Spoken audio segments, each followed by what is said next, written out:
Thank you. Good evening, and welcome to the March 23rd, 2023 Board meeting. Before we begin, I would like everyone to turn off any wireless communication devices to avoid any technical interference with the microphones and taping of the meeting. A call-in line has been established for the community to hear the meeting interpreted live in Spanish. The number to call is 508-924-5155. Board Member Saron Ruiz, please make the announcement in Spanish. Se ha establecido una línea telefónica para que la comunidad pueda llamar y tenga acceso a interpretación en español en vivo. El número a llamar es el 508-924-5155. 508-924-5155. Thank you. For those who are not able to observe now, this meeting is being recorded and can be accessed for later viewing on a PGCPS YouTube channel. Lastly, for recording purposes, I would also like to remind all of the board members to turn on their microphone when they are speaking. Board prayer and Pledge of Allegiance. Board Member Fields, please lead us in board prayer and Pledge of Allegiance. Let us rise, please.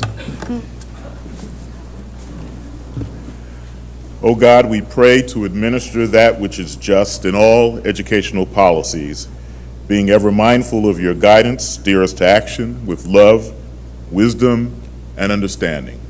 Amen. Amen. Now let us repeat the Pledge of Allegiance. I pledge allegiance to the flag of the United States of America and to the republic for which it stands, one nation, under God, indivisible, with liberty and justice for all.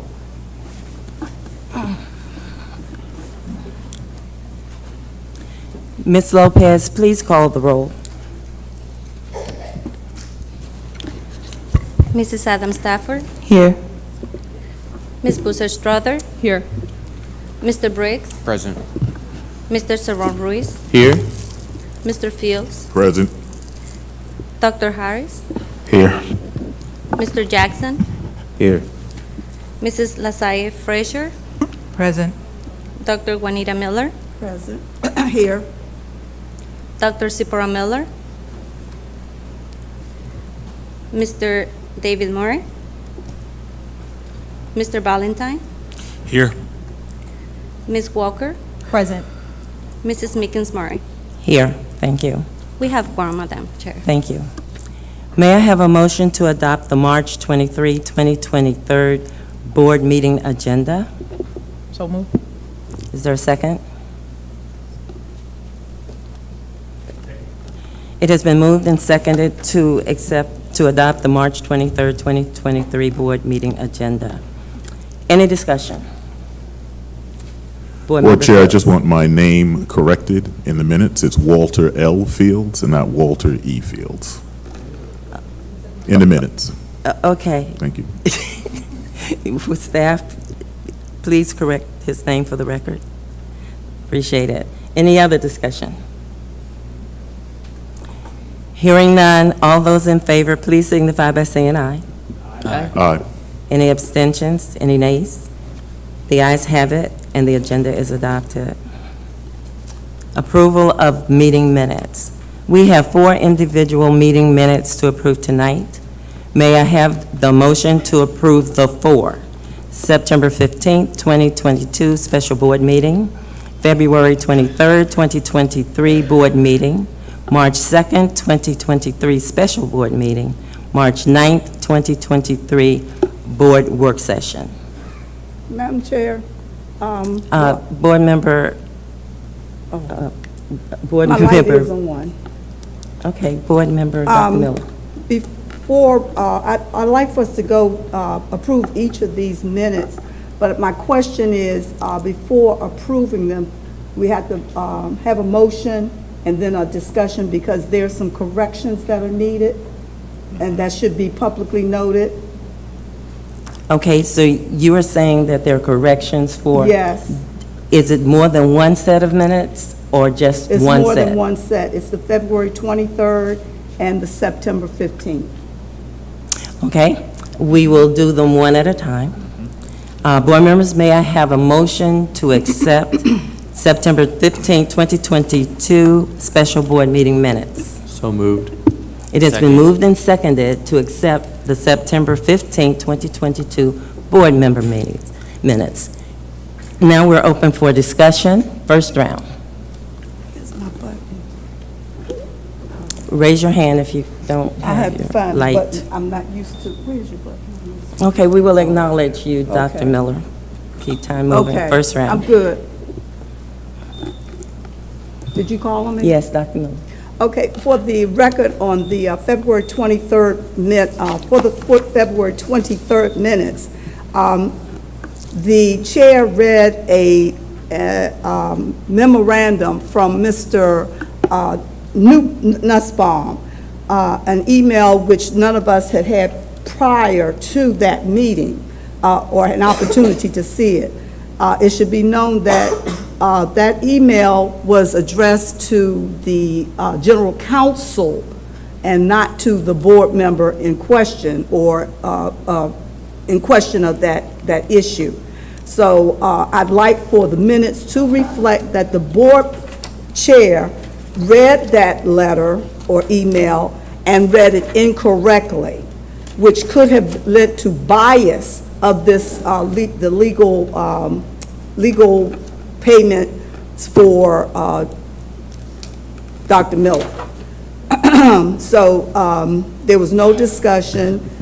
The chair read that, and it was read incorrectly. I'm trying to pull up the statement. As a matter of fact, I have it here. That was read, and for the record, Chair Mickens Murray read that the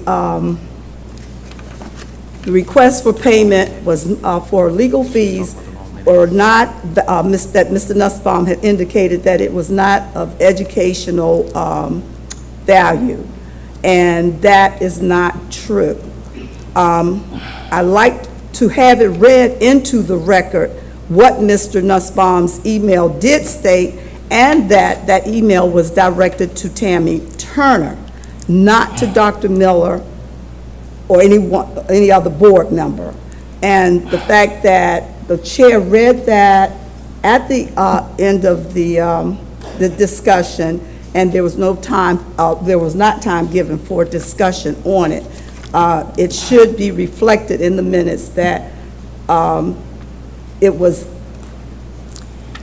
misread incorrectly, however you want to put it. Madam Dr. Chair. Miller, I have a Just a point of copy. clarification. She's referring to February 23rd, but the motion on the floor is for September 15th. Just Oh, for I was getting ready clarification. to ask her to show me in Yeah, the motion that September we just 15th, made was September 15th, Dr. Miller. Just want to make that, you're referring to a different because I'm meeting. looking at the minutes. Wait a minute.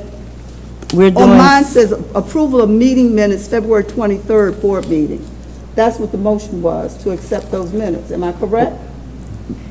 the February 23rd, you Yes. haven't gotten there yet. You wanted me to do them separately? Yes. I am doing September 15th, 2022 now. Okay, I And that apologize. is the motion that is on the floor? Then the September 15th, the corrections for that is, the minutes reflect a motion that was made by Board Member Curtis Valentine that was out of compliance with OMA because it was not on the agenda as presented to the public and for, to this board.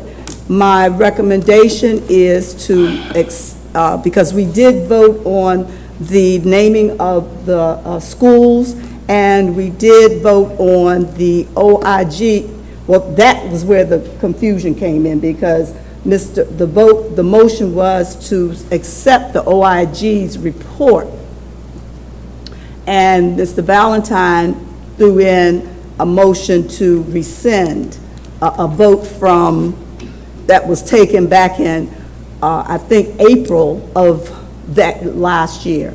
So our at that time, Dr. Grant, who I believe the parliamentarian said that that was not in order. And we went back and forth, and then there was not clarity in terms of what vote Mr.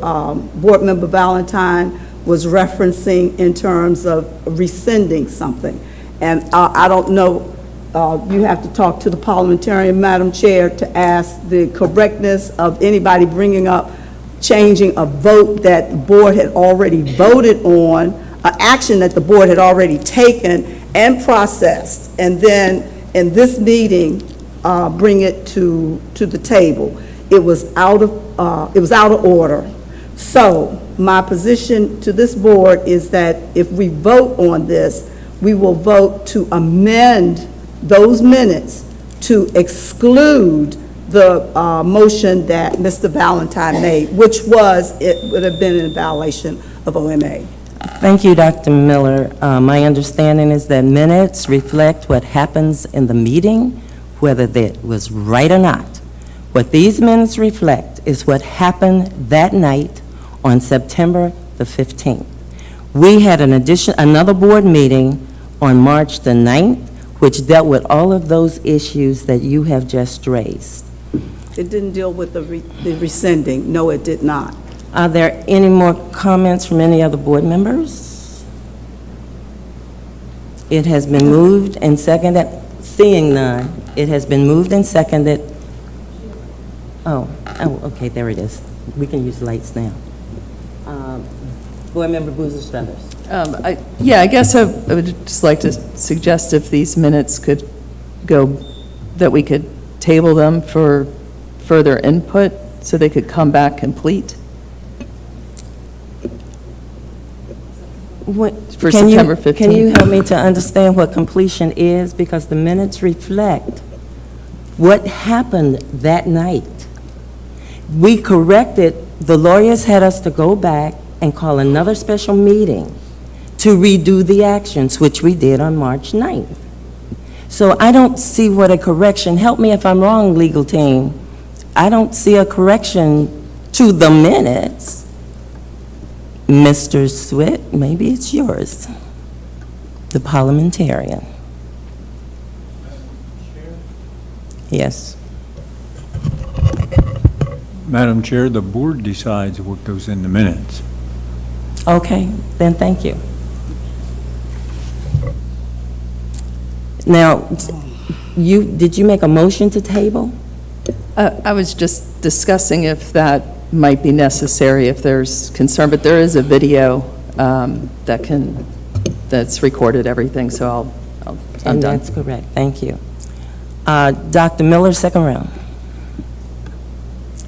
Dr. Miller. Oh. Yes, I'm sorry. Madam Chair, the motion will be to postpone. Yeah, but she didn't make a Considering the motion. minutes. She said that there was video of the meeting, which it is. So, Dr. Miller. Well, I just want to go on the record that, yes, the video tells it, and that there was a lot of confusion relative to what was being voted on, and the fact that Mr. Valentine's motion was out of order, and that's on the record as well. So, as the parliamentarian just said, that we have the right to have the minutes reflect what actually happened. And because that actually happened, and because even in the minutes that have been given to us, it states that there was a lot of confusion relative to there was a motion, then there was a substitute motion, and then there was a substitute motion to the substitute, and therefore, there was never any real clarity relative to Board Member Valentine's motion. So I am asking this board to remove that part of the minutes, because they do not reflect that we took action on his motion.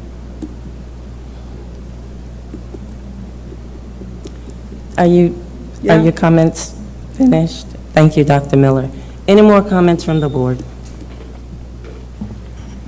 Board Member Valentine? Thank you. And First round. I've been referenced a few times, so I guess the question to the council is, in your opinion, what were those actions taken out of order?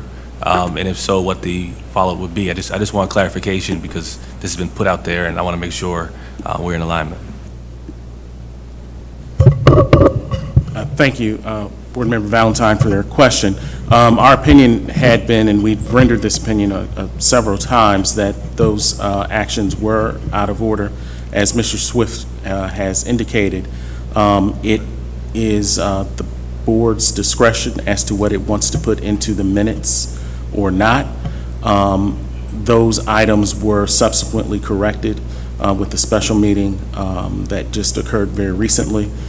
So the practical effect of the removal of those items from the September 15th meeting would be that those issues were corrected in a subsequent meeting. Thank you. I mean, to that point, I would not be against, if board members want further clarification from council about postponing the vote on these minutes, even though, as you said, they were corrected in a future meeting, just for the sake of time, I would not be against that, but it'd be the will of the board, per se. Yes, Vice Chair Walker? Mike? Thank you. I do have a clarity question. If I'm understanding correctly, I was not yet on the board in September, so my clarity question is the following. What I understand is that it was out of order at the time in September. Therefore, the request that I am hearing from Dr. Miller, I believe, is to strike what is there because there was no action taken, though it notes that inside of the minutes. So it's and then corrected inside of the March minutes that we did not get to as of yet, have not yet approved. So it would be, what I understand is that it is proper to remove that because in fact there was no action taken and confusion happening because in March, what then I think you're saying will come back is that a reaction to that, which will be proper. Is that what I hear correctly, or can you help me with that? Do you understand the question? A little bit? I do. So what you could do, Okay, thank you. just to kind of move this along, you could approve the March special meeting minutes first. And then you could go back and adopt the September meeting minutes with by striking those motions that were corrected in the March. Thank you for the recommendation. I think that that's fair and it goes along the lines of what we've been talking here. Thank you. There is a motion on the floor. Any more comments? So the motion. The motion was to approve the September 15th minutes. So from what I'm understanding is one or two things. You withdraw the motion, then we move to the next one, or we vote this one up or down.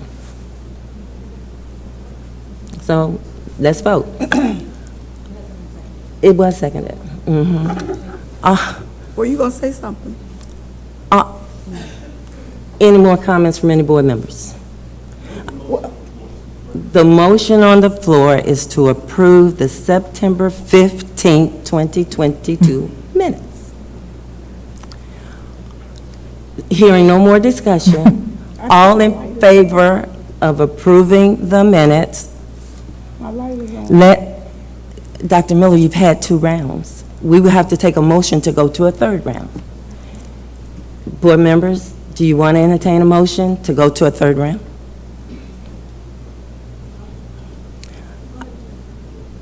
Okay, so the motion on the floor is to approve the September 15th, 2022 minutes. All in favor, say aye. Do a roll call, Ms. Lopez, please. Mrs. Adam Stafford, Aye. Ms. Boozer Strother, No. Mr. Briggs, Aye. Mr. Saron Ruiz, Aye. Mr. Fields, No. Dr. Harris, Aye. Mr. Jackson, Mrs. Lasalle Frazier, No. Dr. Juanita Miller, No. Dr. Zipporah Miller, Mr. Murray? Mr. Valentine? Ms. Walker? No. Mrs. Mickens Murray? Yes. We have 6 ayes, Madam Chair, 1 abstain, 7 nays. The motion fails. Okay, the next motion for approval, board members, I need a motion for the February 23rd, 2023 board meeting minutes. Madam Chair? Yes. Yes, clarification, we have 5 nays and 2 members were absent. So there's a correction. 6 ayes, 5 nays, 1 abstain, and 2 members are absent. Thank you so much. The motion fails. Now I need a motion for the February 23rd, 2023 board meeting. Approval for the minutes. It's been moved and seconded to approve the February 23rd, 2023 board minutes. Now we're open for discussion. Any discussion? My light is on. Oh, well, Dr. Miller. I will repeat what I had said earlier in reference to the February 23rd minutes, that I would like to have included that that the chair read a statement from, an email from Mr. Nussbaum in reference to Dr. Miller's legal fees, and that the chair misread what was stated in there. And the fact that it was misread and the statement, that was a very, take a deep breath. The statement that was read indicated that the fees were not of educational value. And I tried to pull it up, but the bottom line is I wanted to go on record that the chair misinformed this board in reference to that email. It was an email that was addressed to the general counsel, to it was between Mr. Nussbaum and Tammy Turner.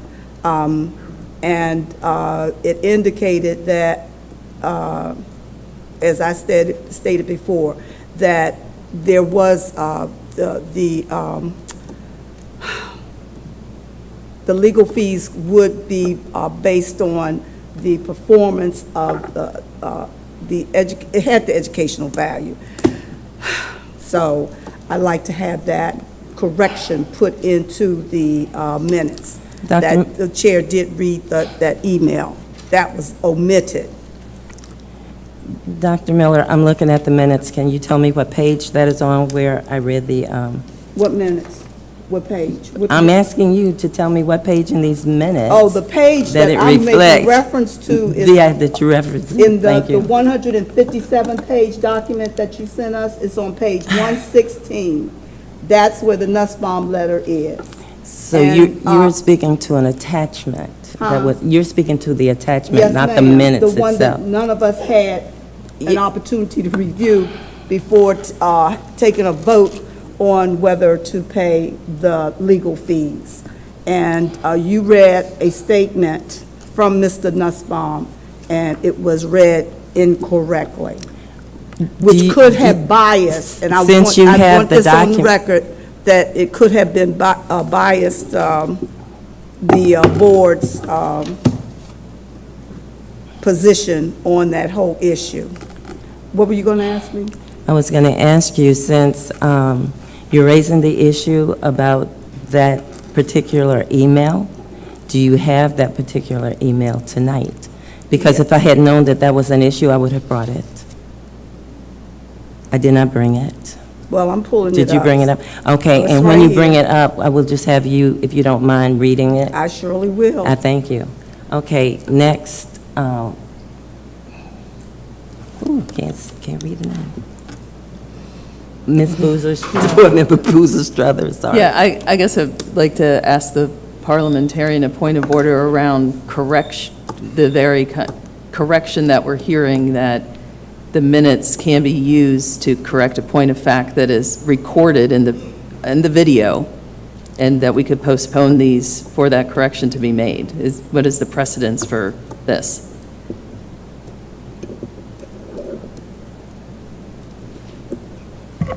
Oh, I recognize you, Mr. Swit. Oh, that's right, I'm sorry. Not sure I understand what the question is. That when meetings happen and minutes are then recorded, if it is understood that there's a point of fact that is incorrect, that we know from the You're asking- recording, can the minutes reflect that something in the meeting was incorrect?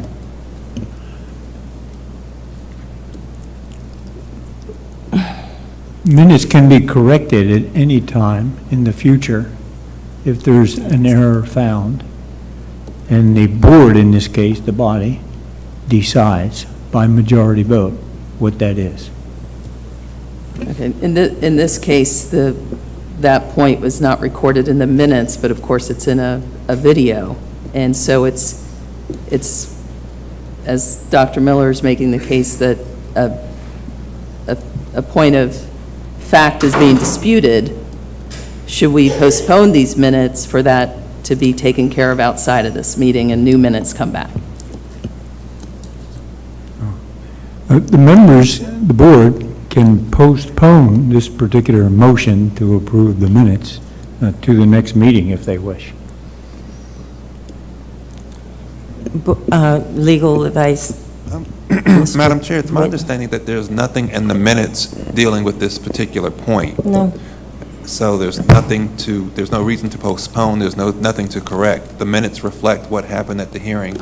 If, out of an abundance of caution, if Dr. Miller wants the email attached to the minutes, maybe that's a way to get around this without spending 30 minutes on it, but there's nothing in the minutes discussing this particular point, so there's nothing to correct. It was an omission. Do I still have the- Excuse me, order. Do I still Excuse have me. We're listening to Yeah, so Mr. Whitley now, a There's- legal advice. there's nothing in the minutes discussing this point. If Dr. Miller wants the email included, we include the email, but there's nothing in the minutes that says the chair said A, B, or C, which needs to be corrected. Do I still have the floor, Chair? Yes, you do. And that is the point, that it's not in the minutes, and a member of this board is saying that it's important to be in the minutes and to be corrected. And that's all I'd like to point out, that I think we could give the courtesy of postponing these minutes for that, so. Well, we could also approve the minutes with the attachment of that email. I have it. I'm just responding to the legal counsel. I understand that we have 3 people waiting, but yes, sir, legal advice. You can even adopt. Excuse me? You can- Speak louder. You can Oh, adopt, yeah. you can adopt the minutes with the addition in the minutes and direct staff to add that in as well. Okay, thank you. Board Member Adam Stafford. Thank you. Colleagues, I appreciate this discussion. However, we're at 7:43 right now, and we have the public waiting. We have a lot of folks that have traveled a long way to speak to us this evening, and so I just wanted to request if we could possibly move this conversation to the end of the meeting so that we can allow us to hear from the public and talk about the core issues we're here to focus on tonight, which are students and teaching and learning. I feel like we're spending a lot of time on this, and we could be better using our time. Thank you. Thank you. Is that a motion? Oh, sorry, I had a motion. I move that we, Gonna say. let me get it out. I move that we take this discussion about the minute approval and move that to, move items 2.6 to, 9 point something. 9 point. item 9.1 or in the think it's 9.1. 10.1 section, so that we can get to our guests. Second. Okay, it has been moved and seconded that we take 2.6, approval of the minutes, to 9.1, I believe. Point of order, are we in the middle of I thought we were in the middle of a motion. We are, but she did another motion. So In the I middle deal of our with motion. that motion, Mr. Swett, I As deal the with, parliamentarian, thank you. yeah, I deal with that motion first, correct? Just move to suspend the rules and move 2.6 to 10.1. I move to suspend the rules and move item 2.6 to 10.1. Second. Okay, it has been moved and seconded to move item 2.6 to item 10.1. Is there any discussion? All in favor? Aye. Do I need to call the roll? Any abstentions, any nays? Motion passes. So we will move to news break. We will have a news break presentation titled, "A Master Class for the Ages."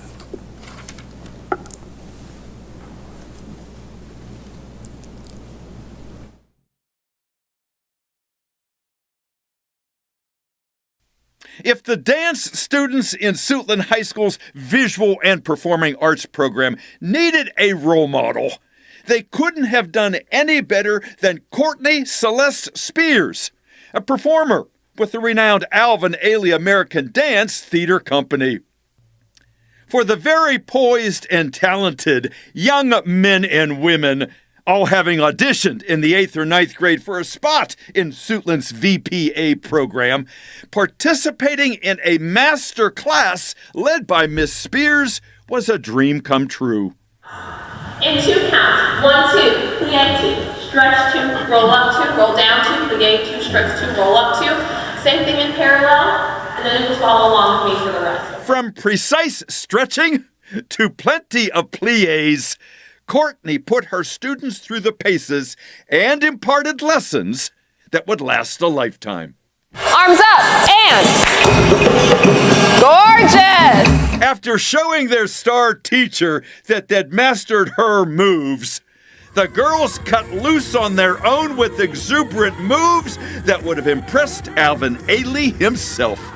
But far more than just the physicality and techniques of dance, the master teacher also shared her wisdom with those expecting so much of themselves at such a young age. At this young age, to feel confident, feel strong, and I wanted them to feel empowered in their own skin. Make choices, fall over, make mistakes, go too far, try new things, because I can only imagine growing up in this day and age how scared it is to be an individual, social media, and all of the things that come along with it. So I really wanted them to feel like this is the only world that we're in right now.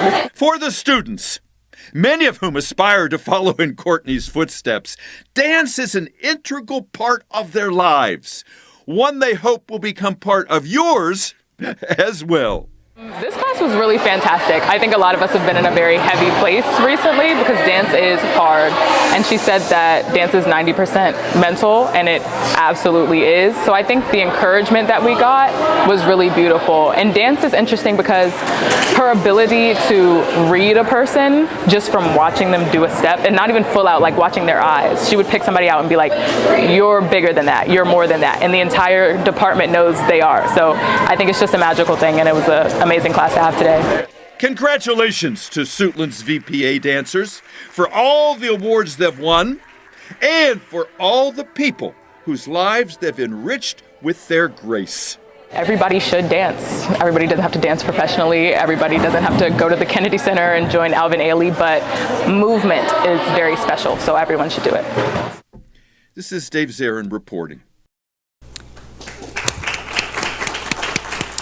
Thank you so much. 2.8, the Unsung Partner. 2.9, Community Shoutouts.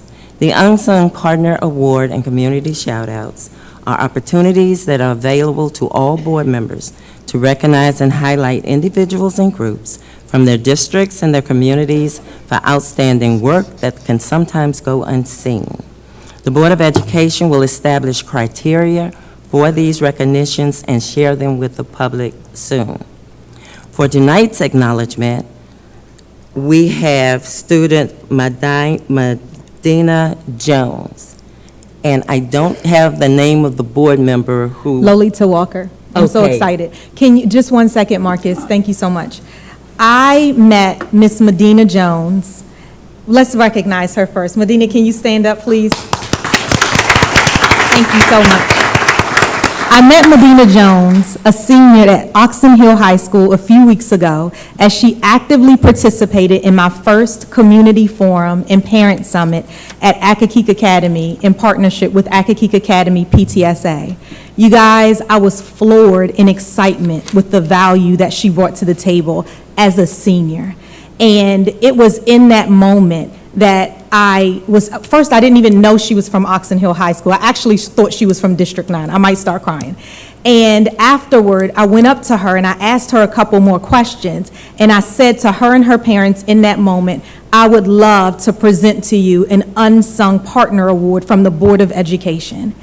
And the excitement that came over her face was amazing, and the pride from her parents. And in that moment, I took her to the back. I asked if I could take her to the back and interview her. In that interview, I found out that she was a senior at Oxon Hill High School, and I immediately called her board representative, Miss Madeline Lasai Frazier, who is going to join me today in recognizing the power that is Medina Jones. If you would play this for us today. Thank you. About your advocacy and what you do in schools, and where did it come from? How did you get so passionate? So what I do in school, I've always been consistent with SGA, class officers. Also, outside of school, I joined civil activism clubs or organizations to kind of spread awareness to what's going on to people who are being treated unjust within the system. Also, in school, when the pandemic hit, we were all confined in our own homes, and I'm joining civil activism at my school. And when we talked about a wide range of social problems that we're dealing with, LGBTQ, disparities in education between different races, different economic groups, and the list goes on. And I think my love for that kind of stemmed from just growing up in a household where we have those conversations about everything. It was never taboo to talk about, X, Y, and Z. So I think being exposed to those different kind of conversations pushed me to want to solve them and give my output and work with others to solve the bigger picture. I love that. So here's the question: where do you go from here? What are your desires after you graduate? My desire after graduation from Oxon Hill High School Science and Tech is to go to a four-year university and major in civil engineering with a concentration on construction management. With my degree, I really hope to make change in the way we do infrastructure, specifically transportation and our buildings like green tech to help climate change, to help our farmers, to help our water and our animals. And one day I hope to run for governor or mayor in whatever city or state I live in to take my passion and implement it in the laws and work with those higher ups and make positive change in our environment. Well, we are so excited to have you right here in not only our environment, but in Prince George's County. And I thank you so much for being an unsung hero.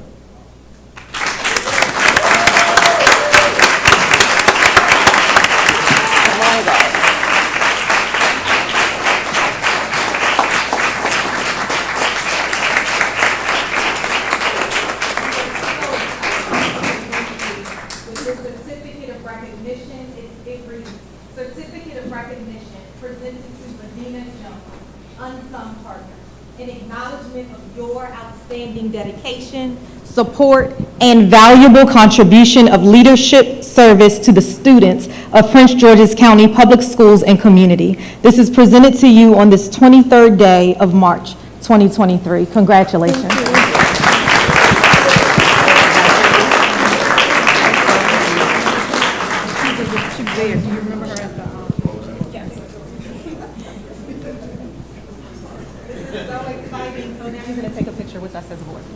Congratulations. Thank you. Oh, do you have any words for us? Yeah, come on, Mommy and Daddy. Come on in here. Okay, I can hold some words for I just want to say thank you so much. And even though when you came to Accokeek Academy and it was for my sisters, my old school, when I came that Saturday, I was not expecting to go there on a Saturday, but I was just really like glad that you guys were having those conversations, specifically because I think the higher you go, like in Prince George's Community College, you guys don't typically like come out to the high schools, and I think seeing that you guys are talking to the younger students are going to encourage them to be leaders when they do go up in high school. So I'm really glad that you actually care about our feelings and our input on different issues or positive things that go on in our county. So thank you again.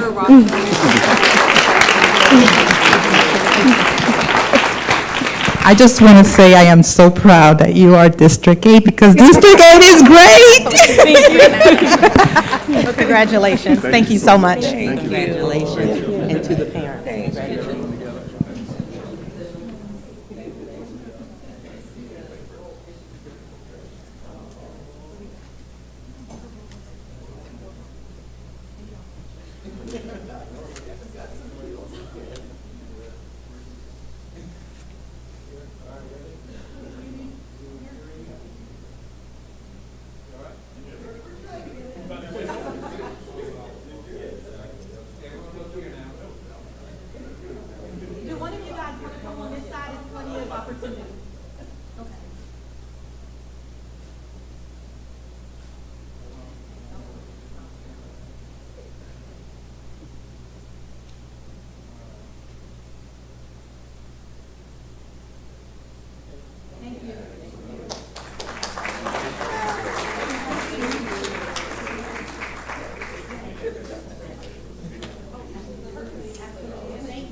Yes.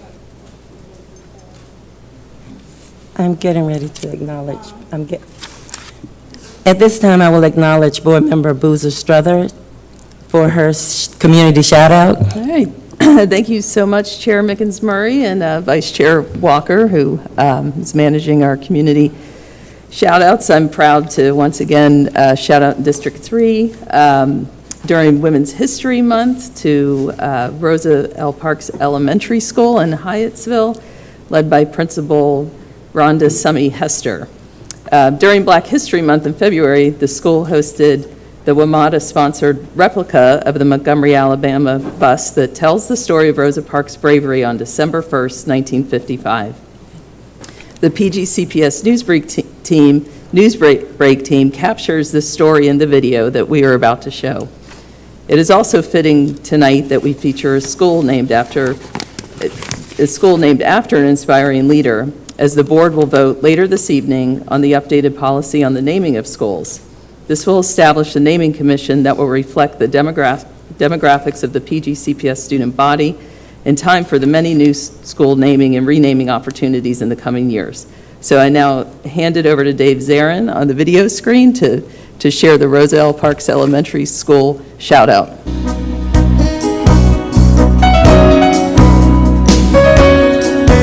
When you go home tonight, what are you going to tell people at home about the bus here? What are you going to tell them? Tell them about the bells, the wheel, the seats, and about Rosa Parks. I'm going to tell them about how Rosa Parks didn't give up her seat on the bus. At a school named in her honor, Rosa Parks came alive recently on a replica of the bus she rode into history. Climbing aboard a well-preserved 1957 Metro bus, wide-eyed students at Rosa's school were transported back to that day in 1955 when Rosa refused to surrender her seat on a Montgomery, Alabama bus to a white person. A brazen and courageous act that got her arrested. One day when Rosa Parks got off of work, she was tired. She paid her fare, put her money in the fare box, and the first open seat that she saw, she decided to sit down. So she sat down right here, and the bus operator, he saw her sit down out his mirror. He got up and he said, "Ma'am, you have to get up that seat." So he called the police. The police came. escorted her off the bus, and took her to jail. Have you heard that they know a lot about Rosa Parks already? Yes, they have told me a lot about Rosa Parks, even her birthday. You know, I was like, okay, her birthday is February the 3rd. So, yeah, they taught me a lot about Rosa Parks. With Rosa's shadow next to what is now her reserved seat, and tributes to her both inside the bus and out, her presence is still unmistakable and her influence profound. I think Rosa Parks is very important because, like, she didn't let nobody boss her around. And I think that it takes a lot of courage to do that. And she was standing up for what was right. For me, I feel like we couldn't be here without Rosa Parks. I feel like what she did, even though she just like said a few words, it really impacted everyone's lives. And she means a lot to me. Thanks to Metro, the students also got a vicarious trip with Rosa to the last century's technology by pulling the bus's old bell cords to be let off, taking turns at the steering wheel, no power steering back then, and looking at the curious glass coin box, wondering how it worked. And then the biggest thing is they're making that connection about who Rosa Parks was. Like, they actually get to see this replica and just how powerful. This is something they'll remember for the rest of their lives. Rosa Parks may be an historic figure, but to her students, it was obvious she is a member of the family as well. Just look at a second grader's portrait of Rosa, soon to be enshrined in the school showcase. I wanted to show the picture when she was like 20 years old or something. I know about Rosa Parks that she got in jail and she didn't want us to move because she was so brave. May the bravery and courage of Rosa Parks be forever reflected in all the youngsters who honor her name.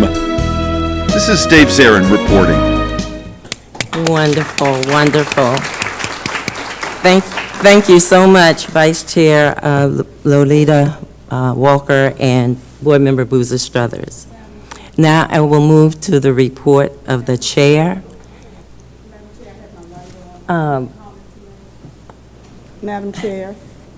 Dr. Miller, Madam please, Chair. will you allow me to control the meeting, please? Madam Chair, you have omitted, and an invitation has been extended, and you unilaterally decided to take that name off of this agenda tonight. And it is unfair that we have invited Dr. Miller, you are out of order. In celebration of women's history. You are out of order. You, Madam Chair, have been out of order. Dr. Miller, you decided please. We have invited guests here Dr. Miller, who have invited their family. The person that you're talking about was not approved by the board. The board does not approve that. By the chair. It was not approved by the chair. I am not going to have this argument with you in public, Dr. Miller, so I ask you to please. You made the choice to do this. I ask you to please. And it is heartbreaking that we, as African-American females, that you would do this to one of our citizens. Dr. Miller. You have been totally out of order, Madam Chair. You have embarrassed this board. You are really embarrassing yourself because we invited. You need to go to Avro and the students, but you won't let me. I have an ad. I also had a District 9 community shout-out as well. Okay, I did not have those names, so I apologize. I did not. I had two names. Thank you. Go ahead. It's inside the sheet. It follows the process that we have for our board. Yes, Vice Chair, go ahead with your shout-out, please. It's a video. Thank you.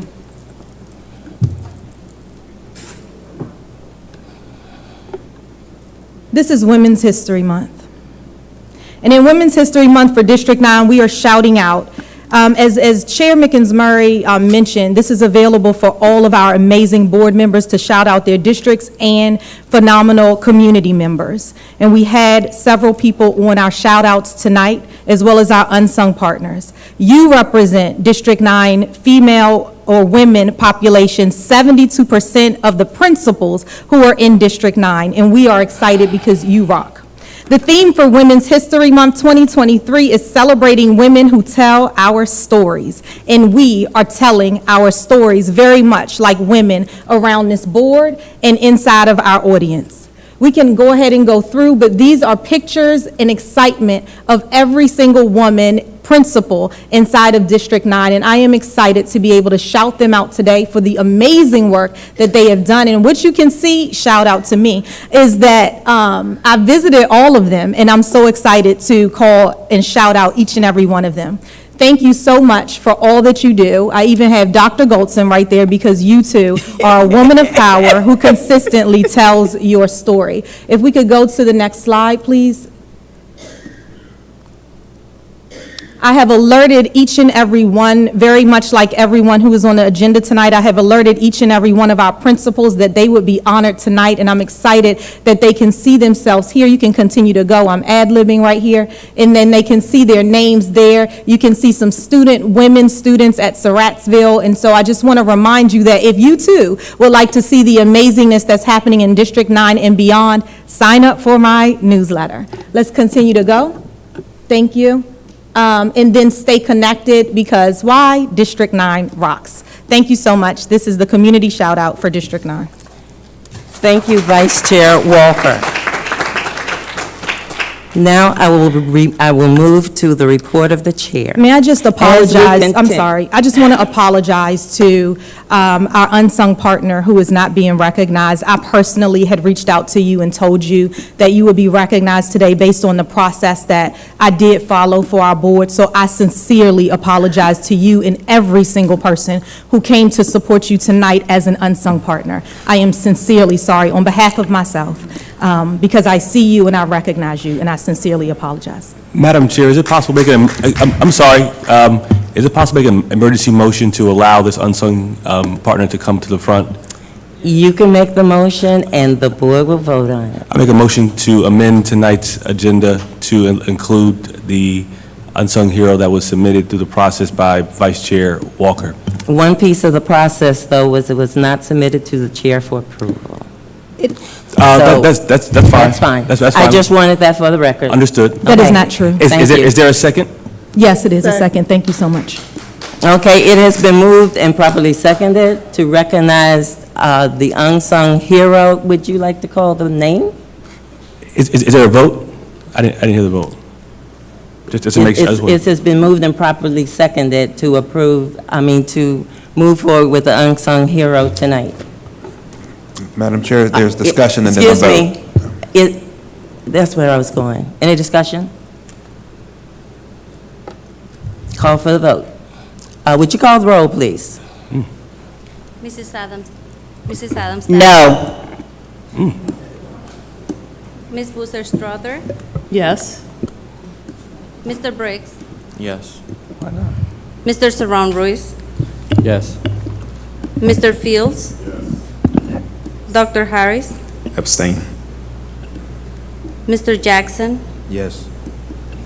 Mrs. Lasalle Frazier? Yes. Dr. Juanita Miller? Yes. Dr. Zipporah Miller? Mr. David Murray? Mr. Valentine? Aye. Ms. Walker? Yes. Mrs. Mickens-Murray? No.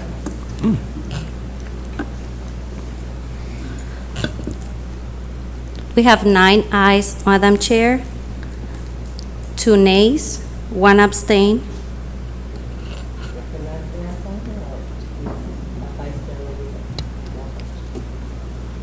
I'm turning this over to to Dr. Miller, who is actually doing the recognizing. Thank you so much. Thank you, and thank you, board members.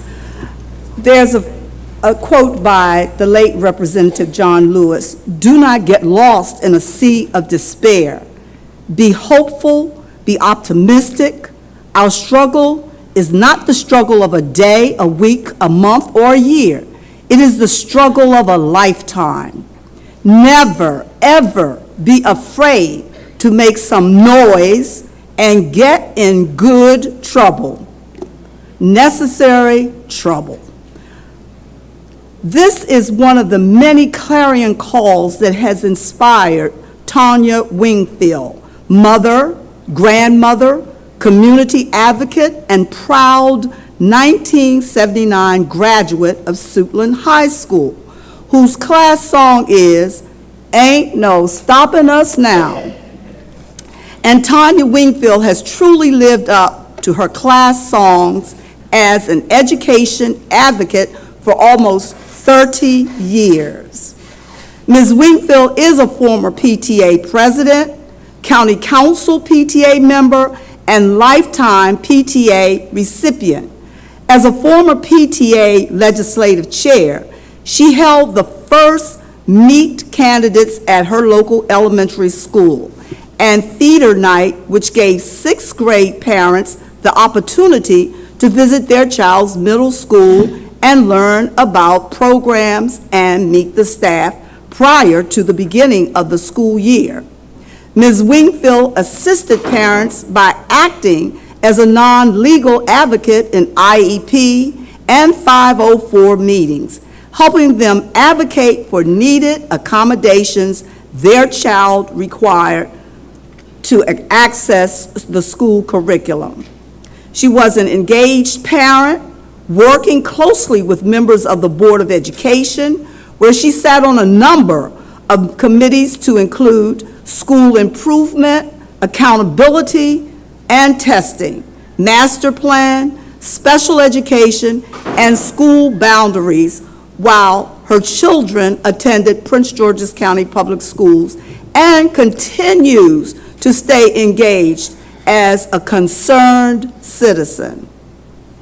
Additionally, she developed and conducted workshops on parental involvement, school improvement, as well as host an annual Education Matters Conference.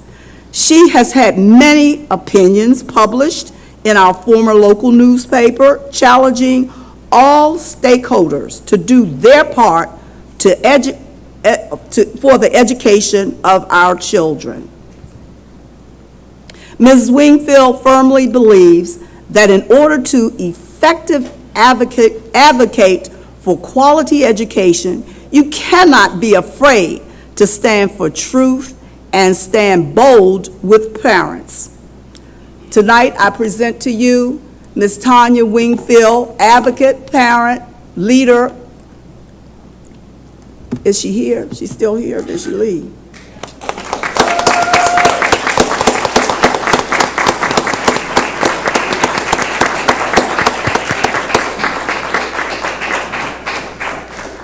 Would you like to say something, Ms. Wingfield? And I apologize that it had to go to a vote. No, I'd like to say something. Okay. Yeah. Congratulations. Thank you. You know, I want to thank Dr. Miller for the recognition. And over the years, I mean, I look at Dr. Coley, someone who knows me well from the PTA days, and I just see people who have just, and Dr. Golson. What I've learned from them, you can have differences and still be respectful and still learn how to get along and not be petty, because there's too much of this going around. And I feel bad because we are losing a dynamic a CEO. And as she said, the vision of this board doesn't match the administration. And what we just saw tonight is an example. And it's got to stop. It really has to stop. Thank you. And I'm so sorry you had to go through that. I want to thank all of my little friends that came out. I want to thank you also, Dr. Miller. People need to understand something about me. I don't ride with people. I ride with issues. And issues have to be with the truth if you want to ride with me. You stop doing the truth, that's where we part company. And that is where I stand consistent, and I have been bold in that consistent standing for over 30 years. I want to thank you for this time.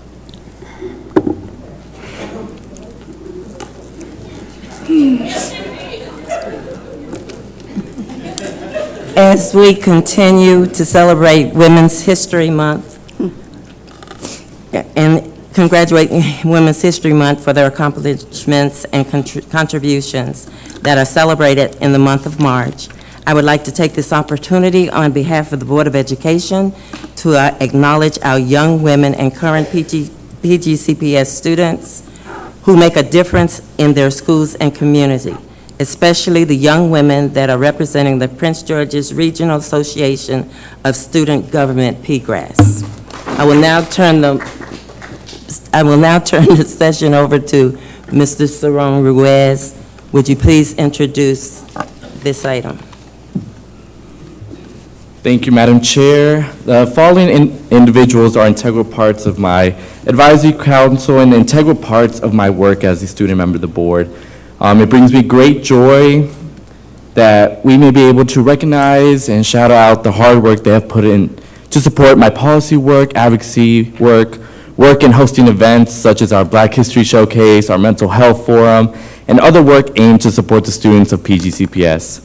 I appreciate the opportunity to recognize their work and hope you all will join me in celebrating Lauren Chadwick from CMIT South High, Giselle Dake from Friendly High School, and Rain Rivera from Duval High School as we continue to celebrate Women's History Month.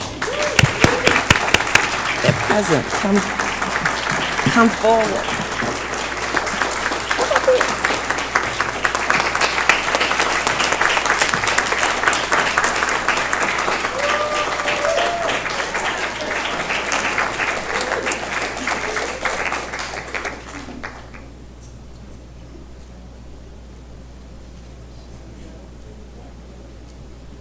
Congratulations, happy Women's History Month, congratulations,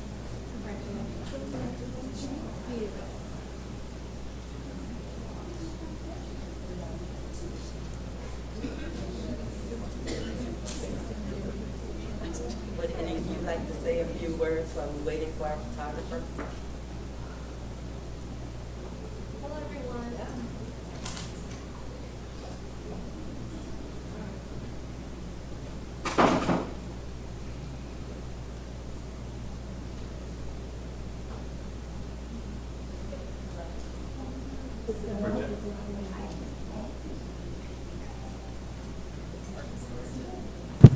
There we go, thank you. Magic touch. All right.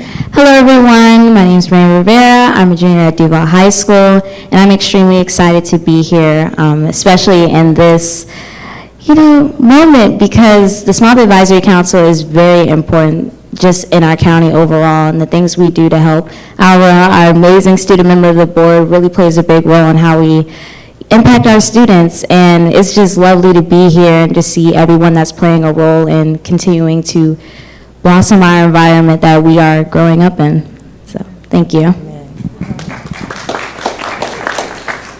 Hello, I'm Giselle Dayak. I'm from Friendly High School. First and foremost, I just want to thank Alvaro for the opportunity to be a part of his student member of the Board Advisory Council. Without him, we wouldn't be here. Without him, I would have been given so many opportunities to be able to flourish in this county. So, thank you, Alvaro. Thank you. Hi, my name is Lauren Chadwick. I go to CMIT South. And again, thank you to Alvaro for allowing us to be here tonight. This is my first board meeting I've attended. And I'm really happy to be here and see how the Board of Education works, and I'm happy to be a part of SAC. This is my first year part of SAC, so I'm really learning a lot, and I'm happy to be here. Thank you. District 9. Thank you.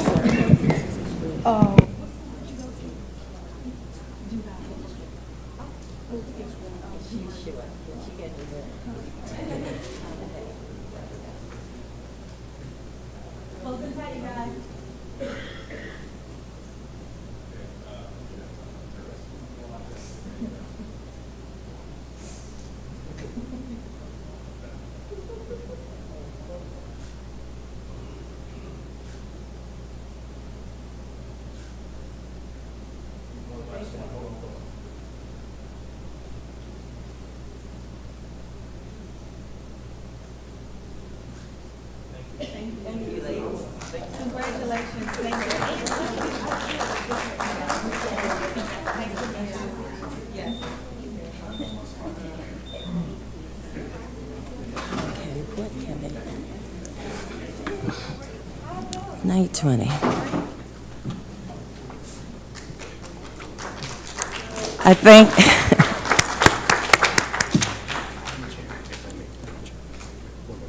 okay.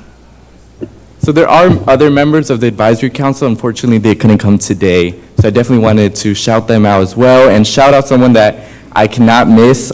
This individual helps me lead the advisory council. Being a student member of the board, you wear many, many hats. And so this individual is our chief of staff for the advisory council, and that is Zoe McCall.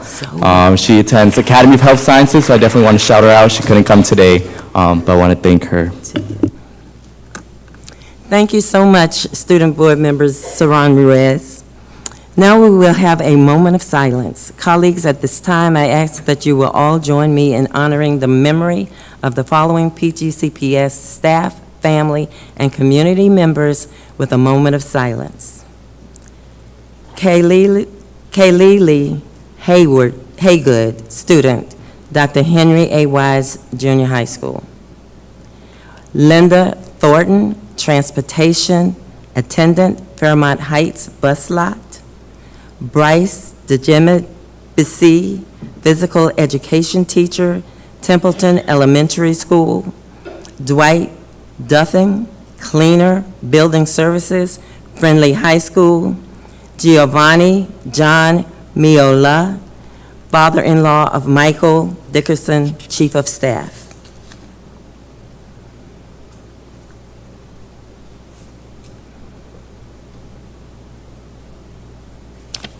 Thank you very much. Announcements. Upcoming meetings of the board are as follows. The Policy and Governance Committee will meet on March 28 and April 18, 2023 at 5 p.m. The Parent and Community Advisory Council on April 12, 2023 at 7 p.m. Work Board session will be held on April 13, 2023 at 5 p.m. The Academic Achievement Committee will meet on April 17, 2023 at 5:30 p.m. The Operations, Budget, and Fiscal Affairs Committee will meet on April 19, 2023 at 5 p.m. The next board meeting will be held on April 27, 2023 at 7 p.m. Please continue to check our webpage for information about upcoming board meetings. We will now have the report of the Chief Executive Officer, Dr. Golson. Thank you. Good evening. I'm proud to share that 87 new and renewed National Board Certified Teachers were honored at a pinning ceremony last week. National Board Certification is the most prestigious teaching credential in the nation. We have nearly 460 National Board Certified teachers and the most candidates pursuing certification statewide. We are celebrating Music in Our Schools Month through the end of March. Thousands of instrumental and vocal student musicians have been performing in the annual Assessment Festival to receive feedback from professional judges. We hope you will attend the free School Honor Band and Orchestra concert this Saturday, March 25th at 2 p.m. at Bowie State University.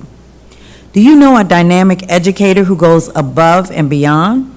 Applications for the 2023-24 Prince George's County Public Schools Teacher of the Year are due Friday, March 31st. Please visit the PGCPS website for more information. Join me in congratulating Duval High School and Bowie High School career and technical education students for their outstanding performance in the Maryland ProStar Culinary Student Invitational Competition. Duval took first place for restaurant management, and Bowie High School took second place in culinary arts. We wish Duval all the best at the national competition in May. And finally, I visited several schools today, and our students and staff are all counting down until spring break. I am sure we are all looking forward to having time to rest and renew for the remainder of the school year. During spring break, parents, please make sure you monitor your child's social media activity. Know their whereabouts and continue to discuss with your child the importance of refraining from illicit drugs. I look forward to receiving them back in April after spring break. Thank you, and this concludes my report. Thank you so much. We will now have Outcomes and Outputs, Operations, Budget, and Fiscal Affairs Committee. I will now yield the floor to Board Member Dr. Kenneth Harris, Chair of the Operation, Budget, and Fiscal Affairs Committee, to present the committee's Outcomes and Outputs report. Board Member Adam Stafford. Yes, I just had a comment for Dr. Goldson after her report. So thank you. Dr. Goldson, I just wanted to give a shout out to Dr. Coley and the work that they're doing around SEL. It's one of your district initiatives. I had a chance to visit Glen Arden Woods and Gladys Noon Spellman this past week, and the presence of social emotional learning was so rich in both of those schools, and they'd really done a wonderful job of tying it to academic achievement as well. So I wanted to commend Dr. Coley and Dr. White for your work in really making SEL a center focus, and that's been in all of the schools that I've been to this year. So thank you so much for your work on that. Thank you so much. Dr. Harris. Yeah, good afternoon or good evening, colleagues. I have the esteemed pleasure of reading the Outcomes and Output report for the Phenomenal Operations, Budget, and Fiscal Affairs Committee, also known as OBAFA.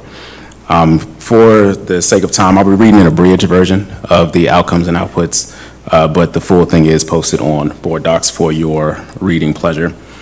So the Operations, Budget, and Fiscal Affairs Committee is charged on behalf of the board with the oversight of issues involving school system operations, budget, and fiscal affairs. The committee is responsible for reviewing issues including, but not limited to, the recommendations regarding fiscal, capital, and human resources. This also includes the board's operating budget, the capital improvement program, as well as staff planning and allocations.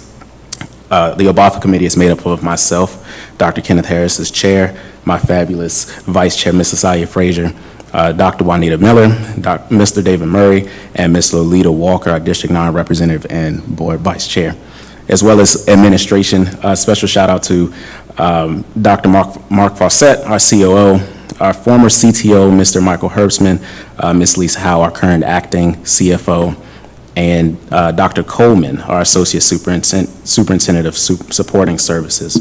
Our committee has met beginning August 2022 for this year, and our last meeting will be held on June 14th, 2023. As an approved work plan for the 2022-2023 fiscal year was confirmed this year on August 18th, and I'm pleased to review the updates and presentations that we've received from the CEO and representation of the staff regarding the following outputs. We received the fiscal year 2024 through 2029 CIP recommendation to the full Board of Education, the fiscal year 2024 comprehensive maintenance plan recommendations to the full board, the annual operating budget priority survey and results for both the community and the board members, which resulted in the annual operating budget priorities recommendations that went to the full board that helped in the planning of the fiscal year 2024 operating budget work sessions, public hearings, and agenda for our budget discussions. And finally, the proposed operating budget recommendations that went to the full Board of Education. As a result of some of these outputs, we received the following outcomes. The board then approved the fiscal year 2024 through 2029 CIP during the September 22nd board meeting. The committee worked with community members and stakeholders to establish those budget priorities for specific individual districts from board members as well as community stakeholders. The board then approved the CMP plan during our October board meeting, and the committee continued to work collaboratively with the COO and the CFO and their staff on the revised process for the amendment process moving forward for the annual budget operating facilities for this year. The board then approved the CEO's fiscal year 2024 requested annual operating budget as proposed, including the amendments from the previously mentioned process. And we're looking forward to hearing back from the state regarding the full budget, and we look to work through reconciliation as needed when we do receive that. And that concludes our report for this year. Thank you. Thank you so much, Dr. Harris, and thank you for the great work that you do within your committee, working alongside the administration. Appreciate it. Thank you.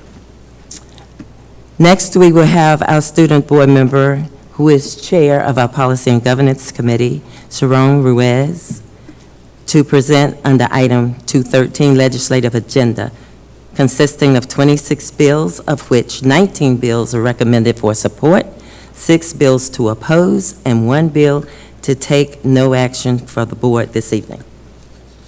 Thank you, Madam Chair. As we all know, the Maryland General Assembly is in their legislative session, and it is important as the Board of Education for us to track and voice our opinions on certain bills impacting our students, staff, and the PGCPS community as a whole. So I want to start by thanking Ms. Robin Welsh, Vice Chair Walter Fields, members of my committee for supporting me in compiling our recommendation of bills that this Board of Education should take a position on. So the Policy and Governance Committee met and discussed 26 House bills. The committee was in support of 19, opposed to 6, and take no position on 1. Therefore, on behalf of the P&G committee, I move that the full board write a letter in support of the following bills to the chairs of their respective House or Senate committees. And the bills are House Bill 1196, County Boards of Education Blueprint for Maryland's Future Implementation Coordinator Salary Grant. House Bill 770, publicly funded full-day pre-kindergarten program, Tier 1 child, alteration of definition. Senate Bill 869, primary secondary education, concentration of poverty school grant program, eligibility A. House Bill 546, education, service year option program establishment. House Bill 81, community development administration, live near where you teach program establishment. House Bill 1219, Maryland Educator Shortage Reduction Act of 2023. House Bill 961, State Department of Education School Psychologist Recruitment Program. House Bill 514, Education Maryland Meals for Achievement and Classroom Breakfast Program Annual Appropriation. House Bill 628, Primary Secondary Education Breakfast and Lunch Programs, Universal Expansion A. Senate Bill 882, Education, English Language Learners and Dual Language Immersion Programs, Funding and Establishment. House Bill 510, Public Schools, Length of School Year and Innovative School Scheduling Models, Revisions. Senate Bill 121, Career and Technical Education. House Bill 143, Career and Technical Education Committee. House Bill 890, Commission on History, Culture, and Civic and Education. House Bill 82, Maryland Medical Assistance and Children's Health Insurance Programs, School-Based Behavioral Health Services Reimbursement. Senate Bill 224, Department of the Environment, Zero Emission Medium and Heavy Duty Vehicles Regulations. Senate Bill 613, Electricity, Community Solar Energy Generating Systems Program. Senate Bill 360, Public School Construction, Grant Programs, Approvals, and Administration Alterations. And finally, House Bill 1098, English Learners and Dual Language Immersion Program Funding and Establishment. Multilingualism is an Asset Act. I move that the board send a letter in support of these bills. It has been moved and seconded that the board send a letter in support of the 19 bills. Any discussion? Then, seeing none, we're ready for the vote. All in favor, say aye. Aye. Any nays? Any abstentions? Seeing none, the motion passes. Thank you, Madam Chair. I'll turn to Vice Chair Walter Fields to present the bills in opposition. Thank you, Chairman Cerrone Ruiz. And I also want to commend our chairman on the job that he has been doing, leading our Policy and Governance Committee. I think it is incredible that we have a student member who is leading this committee, and I think we should give him a round of applause.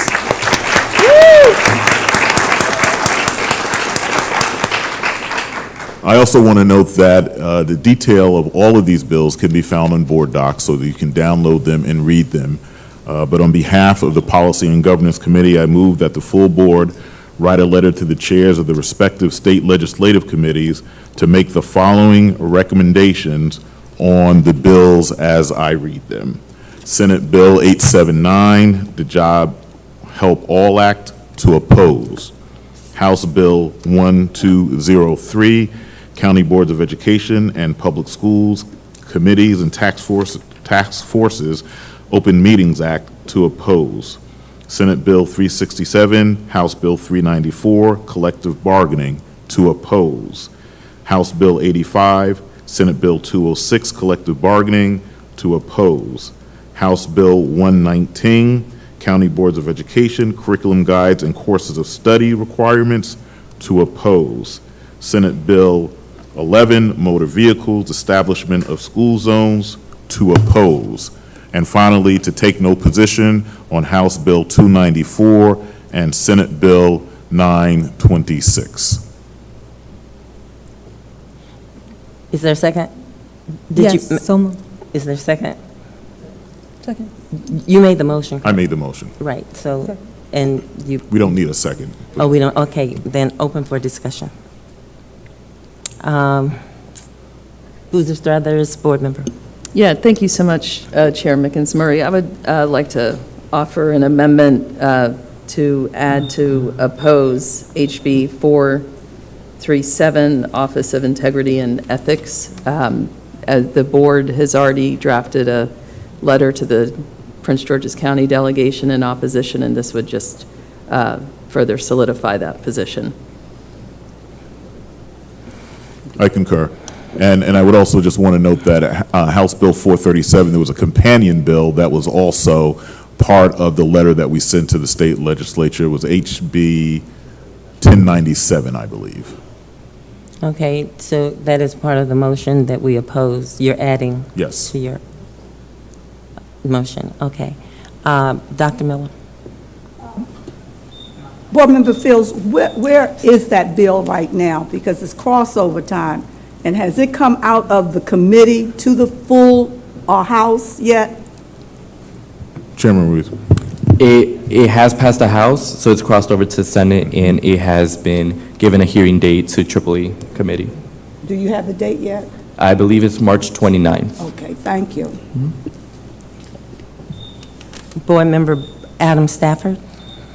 I have a question. Has anyone from P&G participated in any hearings regarding any of these bills? And then also, if you could explain the opposition to House Bill 119 regarding curricular materials and the opposition to that one. We have not participated in any hearings to date, but certainly the hearing coming up on House Bill 437, it's my recommendation that the chair of the board testify at that committee hearing in opposition. In terms of House Bill 119, that was a bill that was also opposed by BABE. The reason being is that it really usurped the power of local school districts. And that was problematic for MABE, and it was problematic for the Policy and Governance Committee. So just for clarifying, House Bill 437, I don't see it on here as not taking a position either, so. Who was it? I'm sorry, They did I miss added that? it. Oh, he added it. No, that was added to. That was added, and we had previously taken a position in Yeah. a letter Oh, to yes, the delegation. yes, the chair. letter, thank you. All right, so when is the hearing that you want me to attend? The 29th, I believe. March 29th. Okay. All right. Are there any more questions? Any more discussion? Here, oh, I'm sorry. So, you just answered it, thank you. I wanted to know about the position and are we going to be at the table in order to make our voices heard? Thank you. Will you be crafting the letter? Will the Policy and Governance, will the Policy and Governance Committee Chair be crafting the letters to be sent, or is that an expectation of board leadership? The expectation was for board leadership, but we can support your efforts in creating the letter. Thank you. We would appreciate your efforts in creating the letter, because you're good at it. Thank you so much. All right, there's a motion on the floor. I'm hearing no more discussion. All in favor to oppose the 6 bills? Let it be known by saying aye. Aye. Any abstentions, any nays? Hearing none, the motion passes. Okay. Board Member Chair Saran Ruiz, please introduce your recommendations to seek public comment on behalf of the committee. Thank you, Madam Chair. The Policy and Governance Committee met virtually and discussed revisions to the following policies. New policy, student sunscreen use. The purpose of this policy is to authorize students to possess and use sunscreen on school property or at a school-sponsored activity without written permission from a healthcare provider. Policy 0121, People First language. Purpose of this policy is to affirm the board's commitment to promote an environment of dignity and individual respect for all students, employees, and the entire PGCPS community. Policy 5118.4, tuition waivers for summer school rescission, or as for rescission. The purpose of this policy was to ensure that a student would not be denied entrance into summer school for lack of tuition. Policy 5122, interscholastic athletics and extracurricular activities. Purpose of this policy is to delineate system-wide academic eligibility guidelines for students who participate in interscholastic athletics and to establish guidelines for developing strategies to encourage students to participate in extracurricular activities. And finally, policy 5162.1, do not resuscitate orders. Purpose of this policy is to provide direction for the school system response to the Maryland medical orders for life-sustaining treatment form. On behalf of the Policy and Governance Committee, I move that the policies be recommended to seek public comment. Is there a second? Second. It has been moved and seconded to send 5 policies to seek public comment. Is there any discussion? Seeing none, all in favor? Aye. Any nays? Any abstentions? Hearing none, the motion passes. Public comment on agenda and non-agenda items. The board will hear public comment from speakers on agenda and non-agenda items.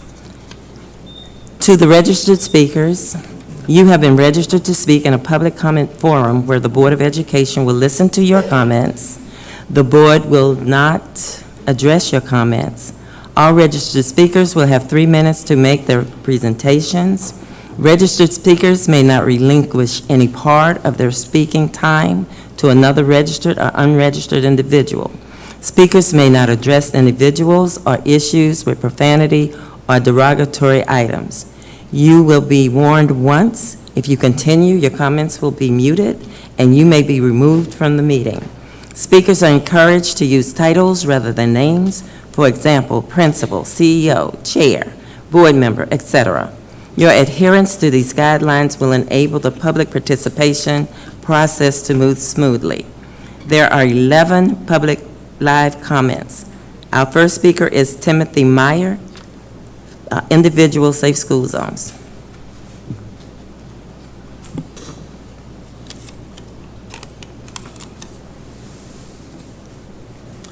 Just wanted to, is this turned on properly? Or do I have to? It is, okay.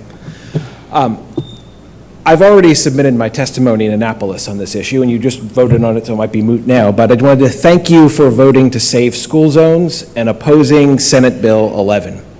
SB 11 would weaken school zones so they barely exist at all, setting the default distance at 500 feet from a school.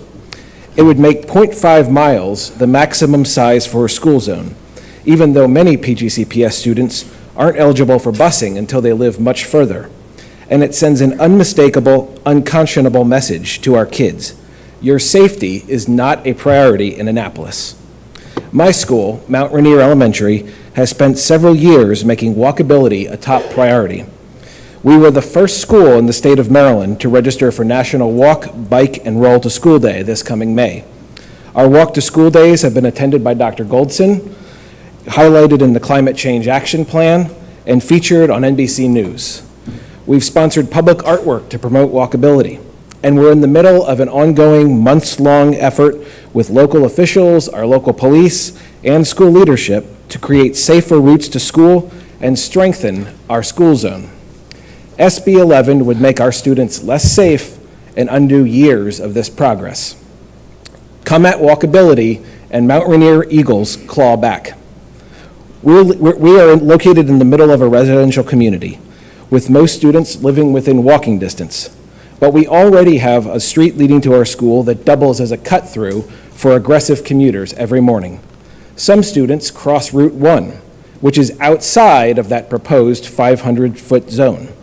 And the students who'd be most impacted would be our lowest income families who live in apartments that are the furthest away with the most dangerous and longest routes to walk to school. This is beyond bad policy. It's dangerous and potentially deadly for so many schools in our communities throughout Prince George's County. The FHA estimates that a pedestrian hit at 20 miles per hour has a 5% serious injury or fatality rate. At 30 miles per hour, it's 45%. Why do anything to reduce the safety buffer around our schools? Why is walkability so important? Well, if we're truly serious about climate progress, change starts in our schools. It means changing the culture, putting down our keys, putting on our walking shoes, and leading the way. Strong, walkable school zones tell our kids, you matter. You have the right to get to and from school safely. And finally, I'd like this to be treated as a public call to Governor Moore. If this bill ever makes it to your desk, parents are counting on you to veto it. Thank all of you for opposing Senate Bill 11, and together let's save our school zones. Thank you all very much. Thank you so much. Lee Kane, individual mental health and in-school therapist.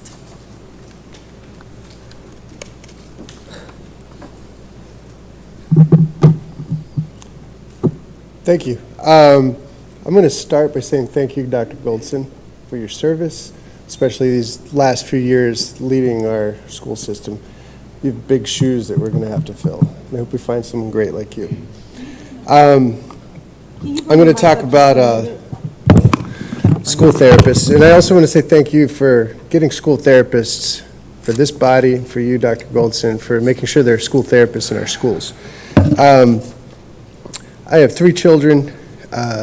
One's in kindergarten, or one's in first grade, and another's in 7th grade. Our kindergartner last year, I don't think we would have made it through without the school therapists in our school.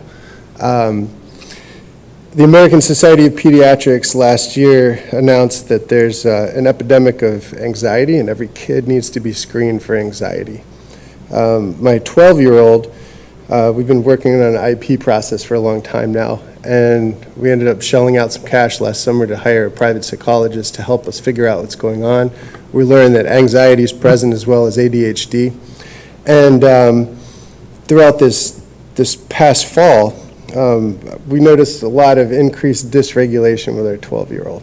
And there was a vacancy for the therapist position in the school system, in the school that he goes to, which was filled in November, and thank God it was.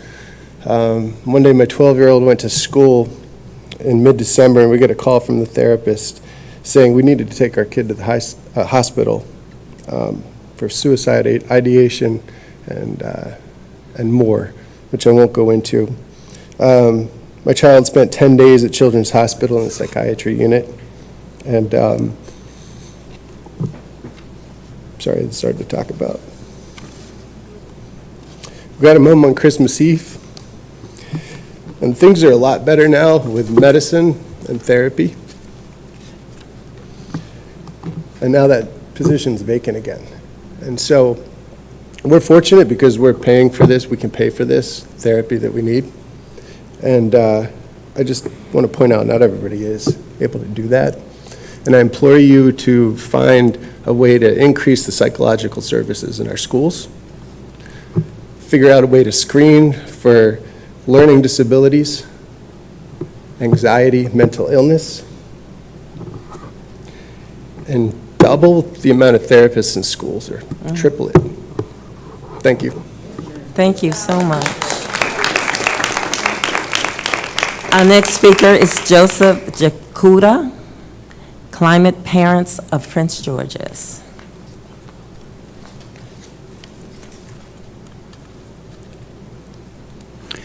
Thank you, Board of Education, for having me speak tonight. My name is Joseph Jakuda, and as you said, I'm the lead volunteer of the Climate Parents of Prince George's County campaign. I'm also the proud parent of 2 Prince George's County Public Schools students. My first comment was involving the legislative agenda. We are thankful for you to voice your support of SB 613 and 908, since this will make permanent the community solar program in the state of Maryland, and given that Oxon Hill High School has already taken advantage of this program, it's a way to connect power generation at a school to the community nearby. We're glad you're supporting that bill to open the door for more of our schools to participate. Secondly, we're thankful that you supported SB 224, 230, HB 230, which would direct MDE to advance the California Advanced Clean Trucks rule. While this seems focused on trucks, it will result in Maryland bus market becoming cleaner, which will directly benefit the health of our bus riders and drivers, and have a more robust market for clean buses in Maryland to bring down the costs to the school system. Finally, we're thankful you opposed SB 11. While we are genuinely positive in the work we do and actively work to build support for positive change, this is the first bill we have seen that actively works to harm students that are walking and biking to school by taking away safety measures such as crossing guards and traffic cameras, unless school systems pay for costly engineering studies to keep the students safe.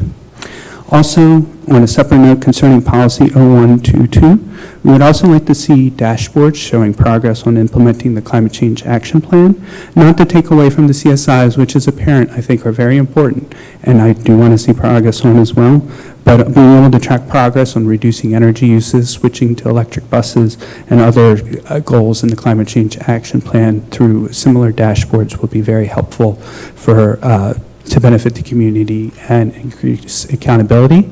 And thank you for your time. Thank you so much.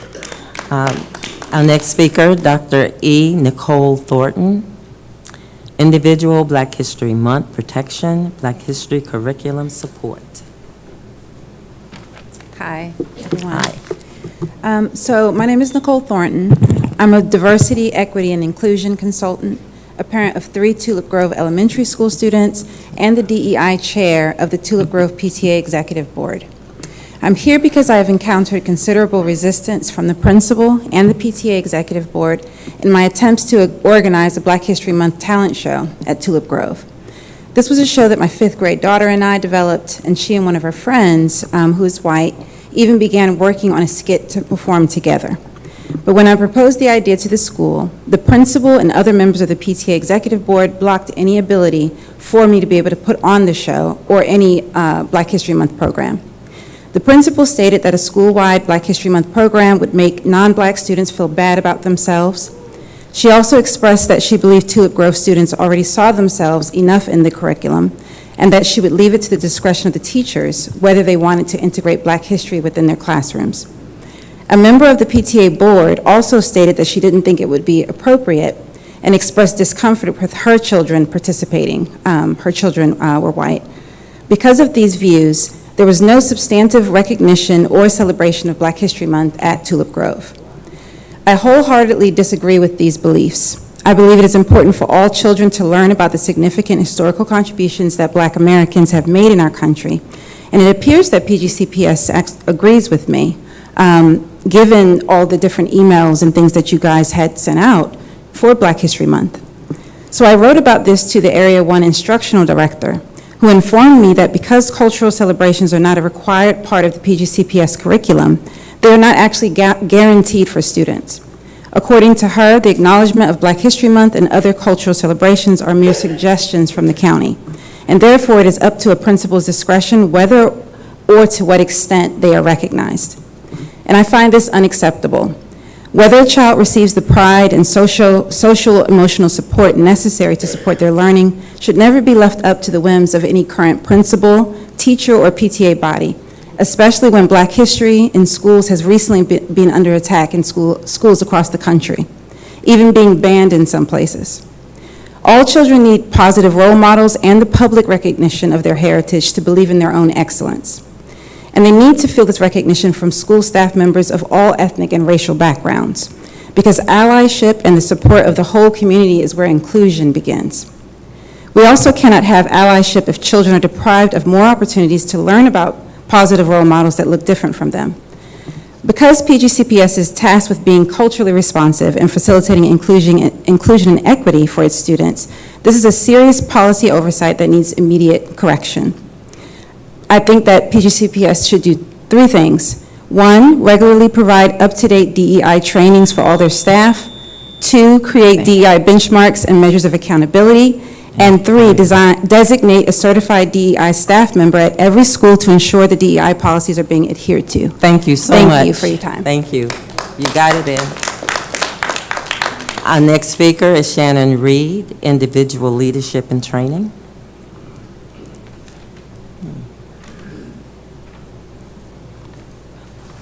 Good evening.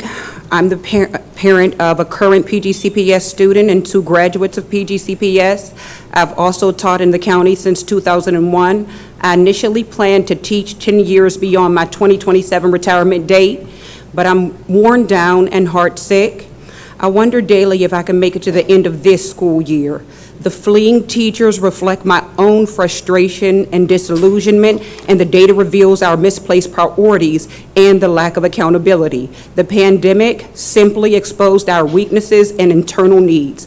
Confessing this creates an opportunity to do something different.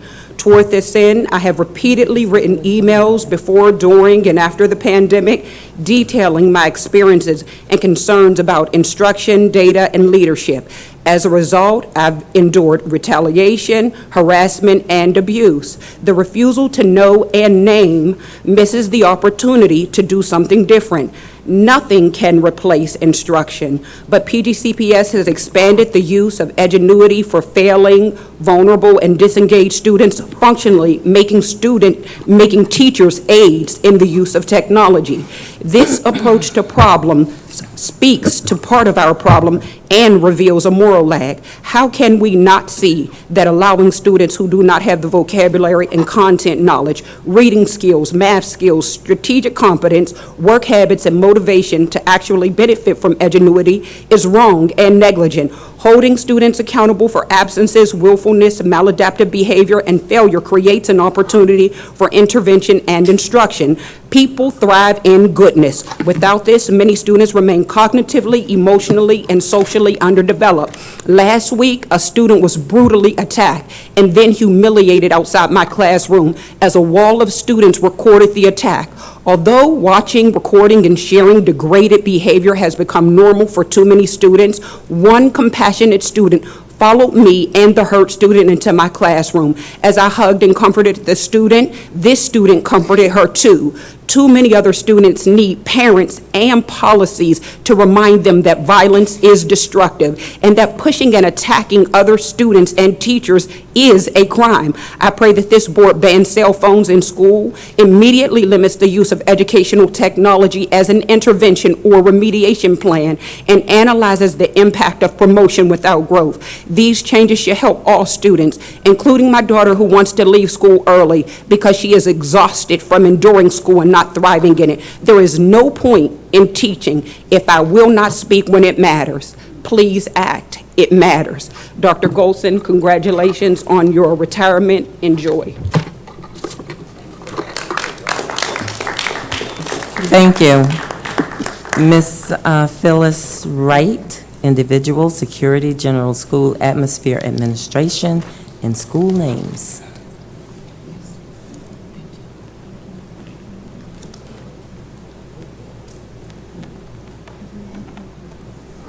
Good evening, everyone. My name is Phyllis Wright, PTO President at William Hall Academy, a proud mother of 2 students who's watching this today, and I'm so ashamed of the action that they had to see earlier in this. We need to respect one another. There's no respect here. Dr. Golson, congratulations on your retirement. You deserve it, because dealing with this is just a hot mess. I'm here today to speak on security. We need metal detectors in each and every one of our schools. Keep your hands out of my pocket. You paid $39,000 for this lawyer's fee, and now she's asking for $140,000 more? No, that's unacceptable. Not out of our tax dollars. She doesn't even have respect for the board member there. And then we have a new board member here. They say, let's suspend the rules so she can get what she needs. Are you all here for the school, or are you here for yourself? Because I thought we was here to take care of our children, teachers, staff, and for Prince George's County, therefore. So until we get a functioning board that respects one another, that wants to do a great job for our children and our staff at PGCPCS, we all in trouble. We all are in trouble. We need to do better.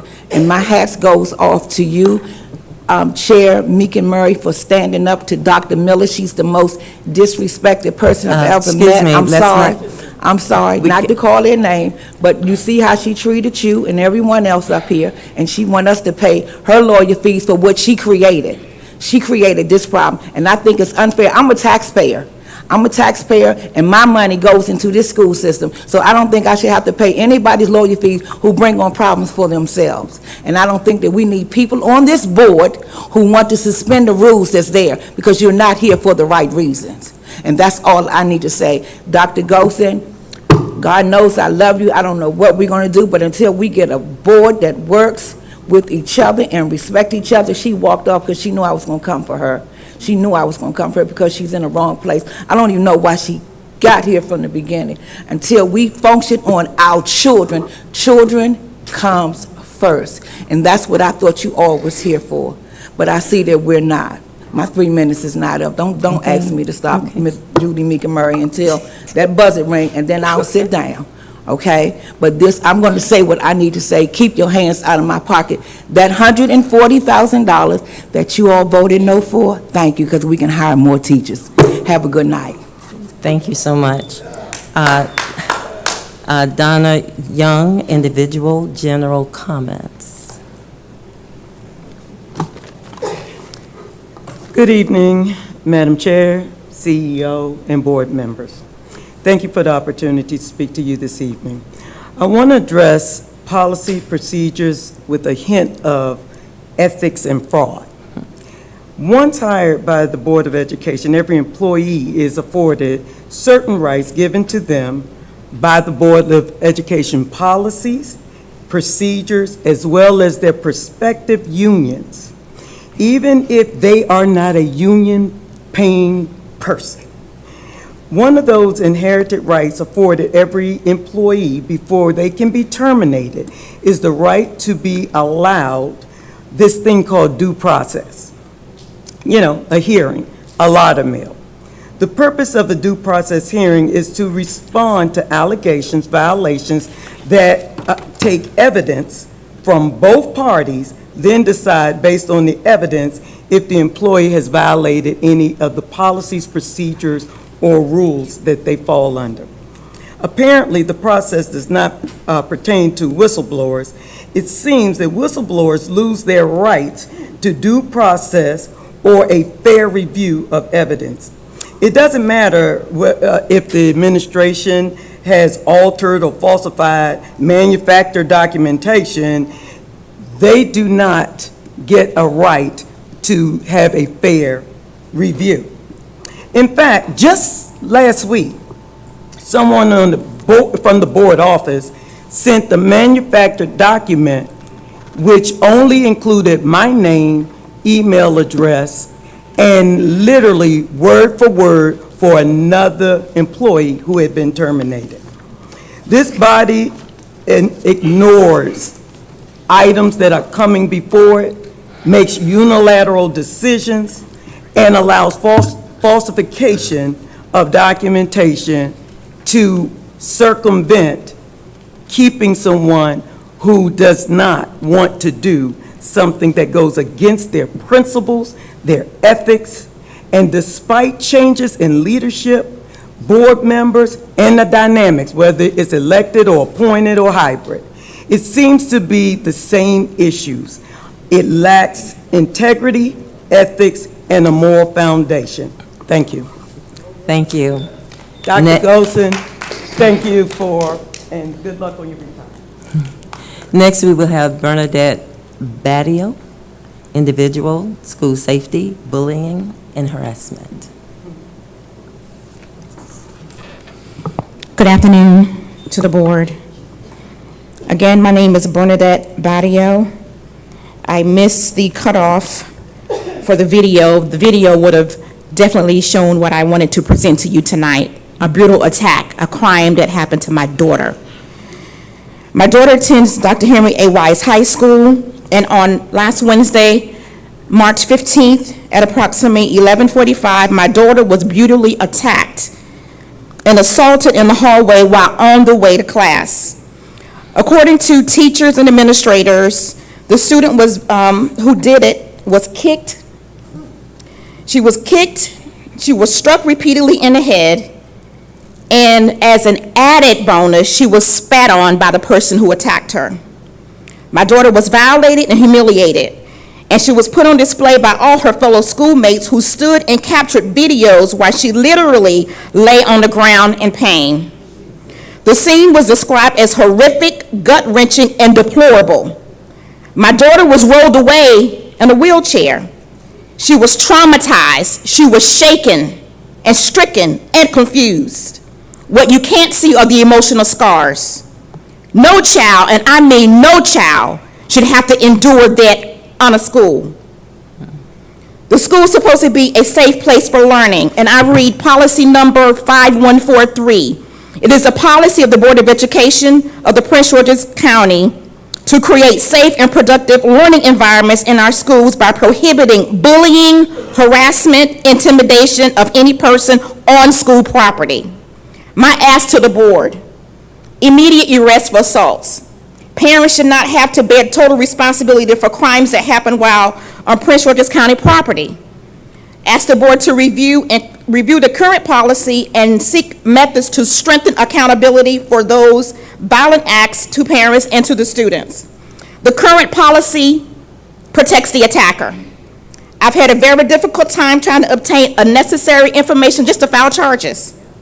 There needs to be better data tracking of assaults and fights, and this information should be made available to parents or direct us to where we can find the data. There needs to be greater transparency.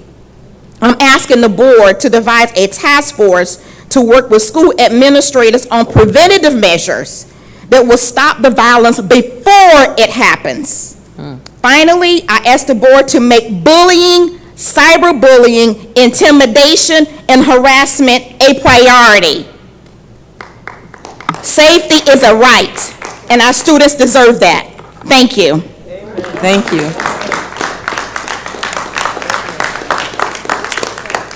Our next speaker is Tanya Wingfield, Citizens of Accountability in Prince George's County Public Schools, Board of Education, Board Policy.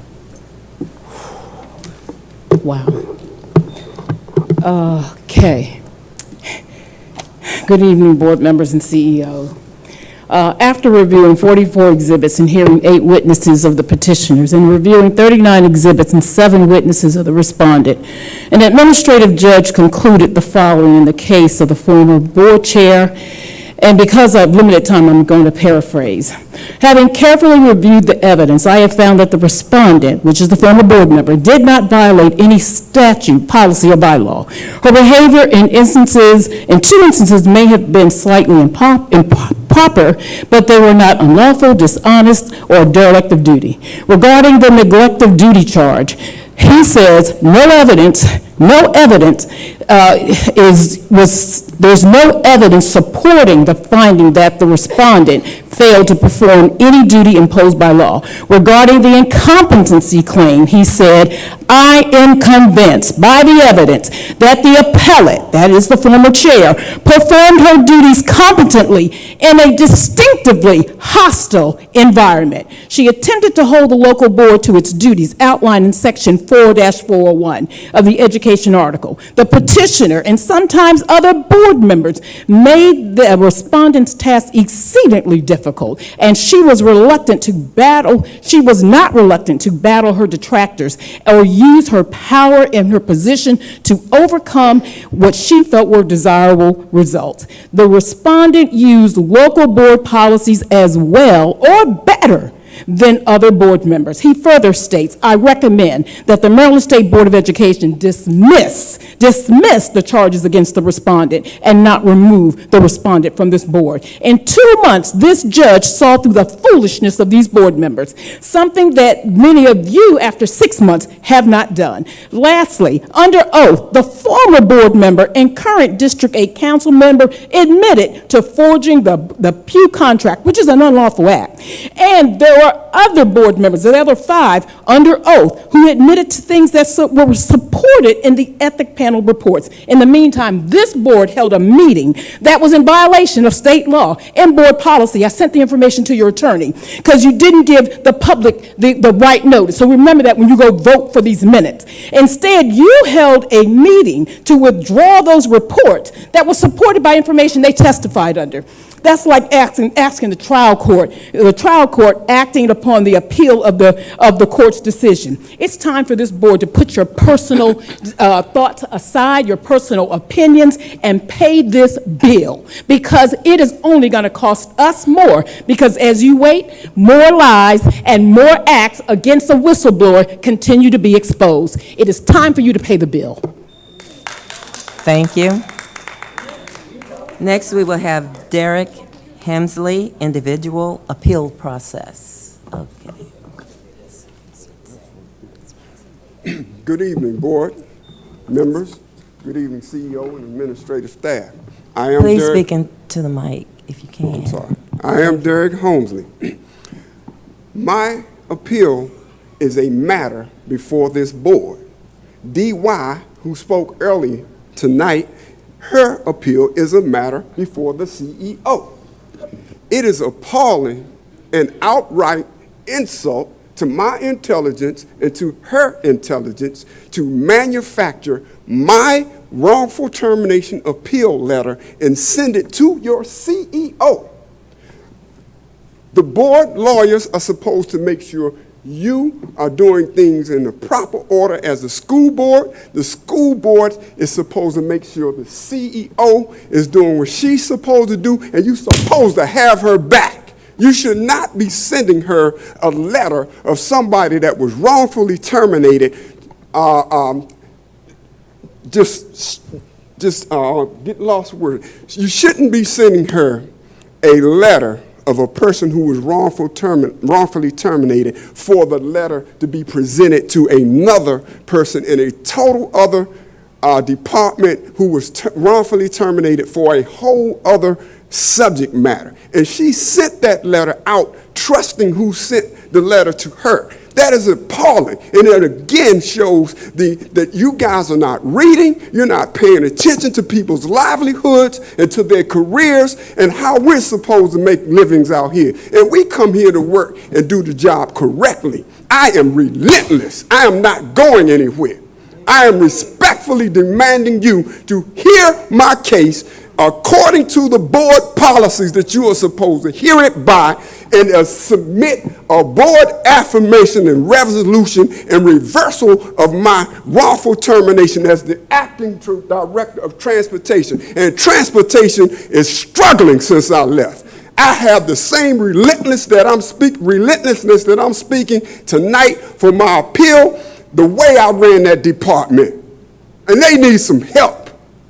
I love Prince George's County. I grew up here, and y'all are killing me right now. Thank you. Our next speaker is Tammy J. O'Donnell, individual school climate. Good evening. My name is Tammy O'Donnell, and I'm an English and media teacher at CMIT North High School, as well as the proud parent of an 11th grader at CMIT North. I have prepared some statements, but I got to tell you, I don't know if it's because I'm tired. I've been up since 3:30. I get to school at 6. I do enrichment at 6:30. I do softball after school until 5:30. I just dropped my kid off at home so he could have dinner, and I came over here. And this meeting is just killing me. It's just killing me because I'm here for the kids. They asked me to bring you letters that they wrote yesterday during Wellness Wednesday. Our school instituted Wellness Wednesdays in January, where every teacher takes at least 10 minutes at the beginning of a class for an activity to help students decompress and refocus and ease some of the anxiety they may be feeling. I use the entire class period. We don't have a therapist at our school. We're not able to access the Hazel Health telecare services because the grant did not include charter schools. And this week alone, I've had 3 students come to me with issues of depression, not feeling as if they belonged, or wishing they could be someone else because they don't like who they are. We must have more mental health access in our school for our kids. My students are begging for it. You just heard parents begging for it. I'm begging for it. My students wrote you letters. Most of the common themes are mental health, workload, grading, and the lack of healthy lunches. Just wanted to read a couple to you. Mental health has always been an issue with me, not because I've had a significant mental breakdown, but because I've always had struggles with trying to keep up with myself. As a student who takes 2 AP courses and then has honors to add to it, academics can be very stressful to balance with everyday life. And I have to write on average 2 pages of work daily for 1 single AP class. Even though other teachers don't give much work, it's still an issue when there's a looming feeling I fear that I will be a failure. Mental health days haven't been explained enough to parents. My parents believe that it's just an excuse to stay home all day and play video games. The first thing I'm going to talk about is mental health days. Students only get 1 mental health day a semester, which is not enough for many students. Some students need a break, but already used their first mental health day and depend on other things to get them through the school day, like skipping class, abusing drugs, or self-harm. I think students should be given a limit of 5 mental health days.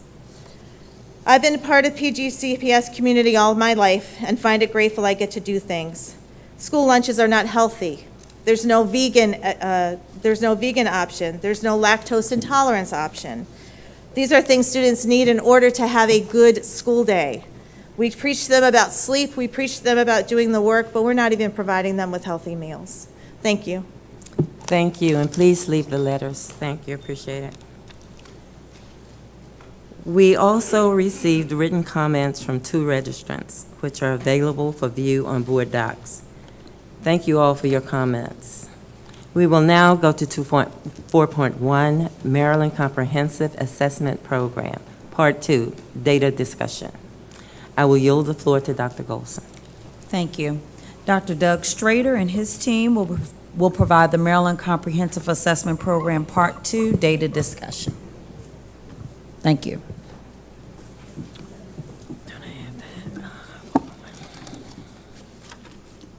Marcus, going to cue it up. Marcus.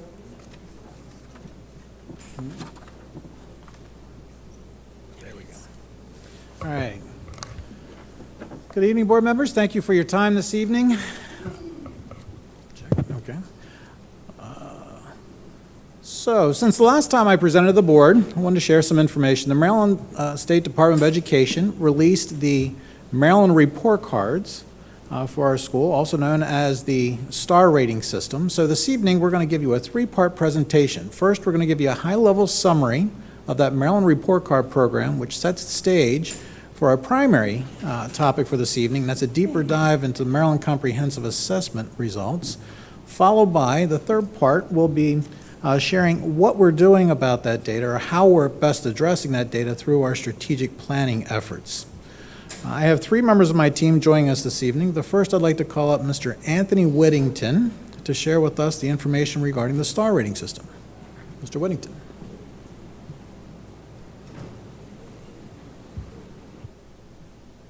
Good evening. Oh, I'm sorry. Good evening. Good evening. The Maryland Accountability System describes schools and local school system performance. It provides valuable information to educators, families, and the public at large. Schools report cards show data on individual indicators based on school performance. Here's an example of an elementary school report card. Each school is provided a report card that includes a star rating, which is number 2, a percentile ranking based on grade span, number 3, and total earned points, percent, number 7. Moreover, schools are graded based on indicators. On this elementary school report card, on the left-hand side, you'll see the indicators: academic achievement, academic progress, progress in achieving English language proficiency, and school quality and student success. In addition, this report card outlines the points actually earned, which is number 4, and identifies if the school met their annual target, number 5. And if the school is improved over the previous year's report card, which is number 6, you'll see a check in that box. Now, based on this information, it assigns each school the total earned points percent, which will be number 7. The elementary school report card mirrors the middle school report card. However, when we talk about the high school grade span, it differs slightly. This is an example of a high school report card. The only difference is in the indicator section.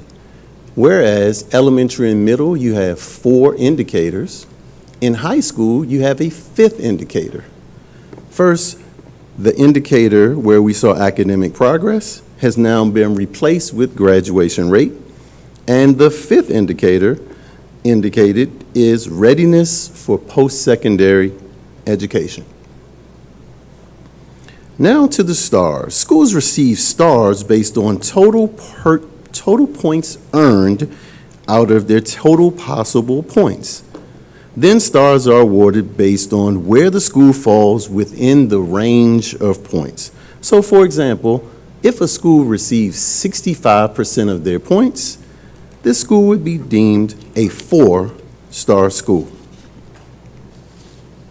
The next slide shows a breakdown of our own school district. The good news is that 70% of our schools scored in the range of 3, 4, or 5 stars, which is wonderful news. In addition to all schools receiving report cards, our district as a whole is measured in the same way with those indicators. This slide represents how we've done on each grade span, with elementary being at the top, middle being in the middle, and high school sitting towards the bottom. The district is also rated on achievement. We're rated on achievement by the aggregate, or all students, as well as all of the student and service groups that we service as a district. On the left-hand side, you notice that mathematics, we've missed a number of areas there. The challenges that we're facing as Prince George's County in mathematics mirror the same challenges that the state of Maryland is facing, as well as nationally. So this is an area of growth. But look on the right-hand side.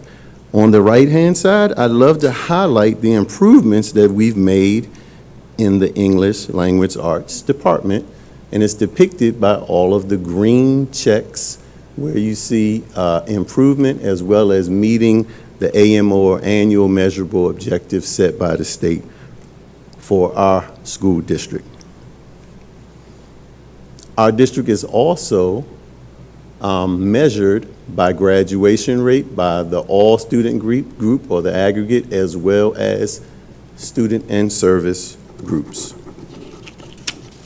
If you'd like to know more information, you can gain public access to any school by simply going to www.mdreportcard.org, and on the right-hand side towards the bottom, just put the school's name there and it'll pull up all of the information about this most recent report card or report cards in years past.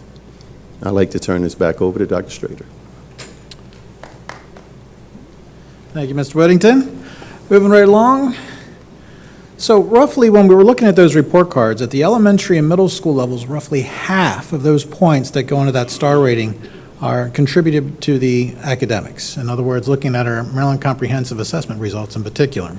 The high school level, roughly a third of that makeup is coming from the Maryland Comprehensive Assessment results. So let's continue on. Marcus? Oh, there we go. So before we take a deeper dive into the Maryland Comprehensive Assessment results, also referred to as the MCAP results, I wanted to pause to again reflect on who are the students of Prince George's County Public Schools. It's important for us to understand and celebrate our uniqueness as a district as we take a deeper dive into this data. So this slide here reflects on the actual race ethnicity makeup of the district. So roughly, again, 54% of our student population is Black or African American, and 37% of the population is Hispanic or Latino. In addition to looking at their racial ethnicity background, roughly 60% of our overall students receive free and reduced meal services. Roughly 1 in 4 of our students are receiving English as a second language services, and 10% of our students are special ed. Those numbers, again, are very unique across the state. Another piece that really singles our district out compared to our neighboring districts is if we take a deeper dive into our Hispanic or Latino population. So when doing so, I've listed some facts here for us to entertain, but in particular, let's skip down to that third bullet. Roughly 56% of our Hispanic Latino students are receiving English as second language services. More than half of our students are still working towards English mastery. Within the Hispanic population, Latino population as well, roughly 1 in 5 have just arrived to this Prince George's County family, to the United States, within the past 2 years. So again, when we're talking academics, we have some students whose program is very unique and challenging, to say the least. Another interesting fact that I wish to call out on the next slide is, for many of our districts, right, our Hispanic population is rather, it's consistent, right? So the students generally arrive in early elementary, and they continue their careers throughout the district, throughout their years, and so it's a rather stable population. So this next slide shares, this is what's going on at our high school level. So when we look at our Hispanic Latino population in high schools, still 42% of our high school Hispanic Latino students are still receiving English as second language services. Also, 14% of our high school population are newcomers to this country, to our school system within the past 2 years. So as Mr. Whittington just mentioned, when we look at like graduation rates, when we're expecting our students to graduate within 4 years of entering high school, this becomes very problematic. So we need to understand our population. We need to understand these nuances when we look at our data, especially when we try to compare ourselves to our neighboring districts. So now we're going to partake in a conversation, again, looking at these demographic slices of our students, taking a deeper dive, both intrinsically within our district, and comparing student groups to student groups within PGCPS, as well as comparing student groups across the state. I'd like to invite the Director for Testing, Research, and Evaluation, Ms. Jamie Bowers, to walk us through the next few slides.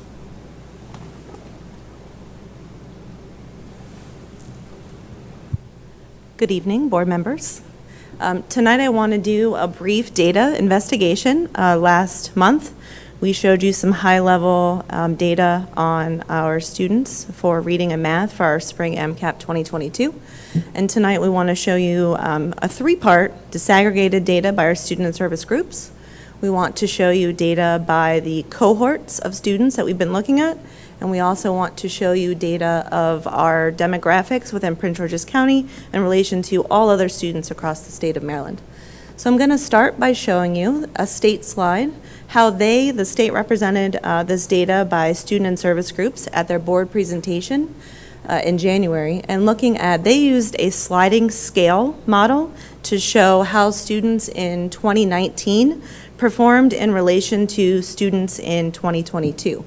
And so if you look at this first graph, students by mathematics in grades 3 to 8, you're going to see over in the box the tested counts of students, so the N counts, which are always really important to keep in mind.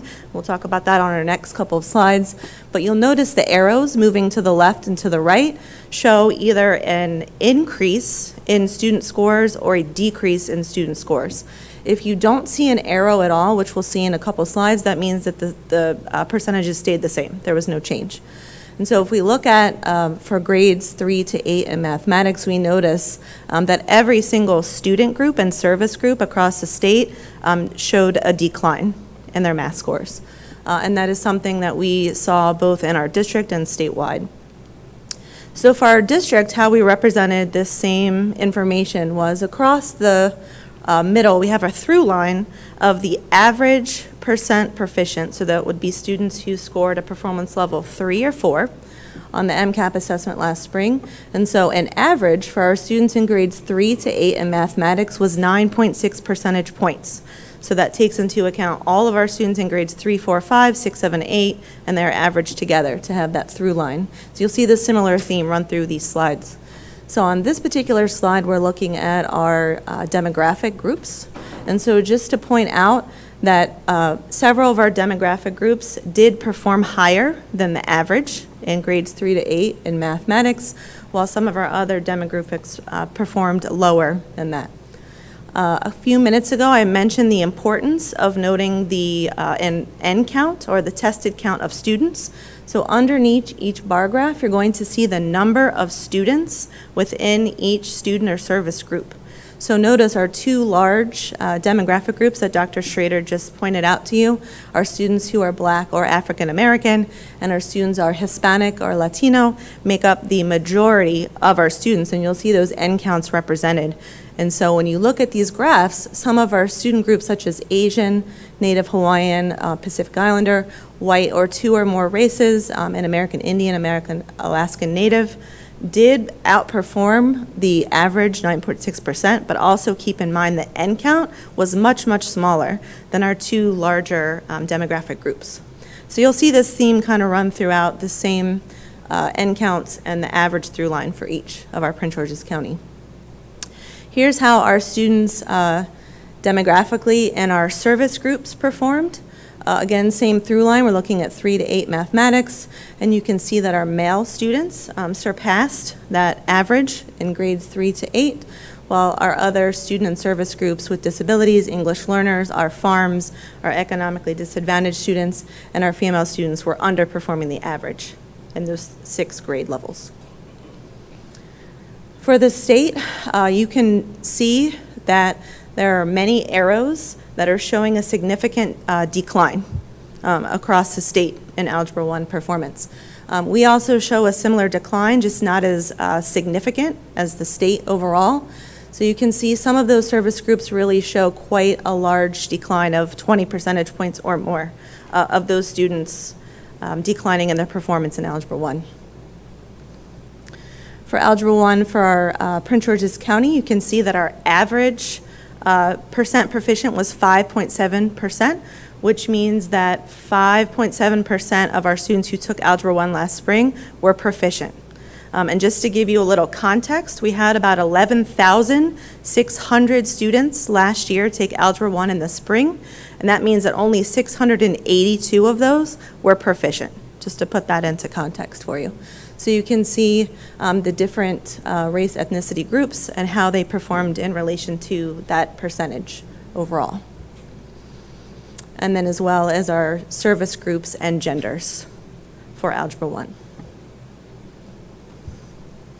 Moving on, we see much better trends across the state and certainly in our district in reading English language arts.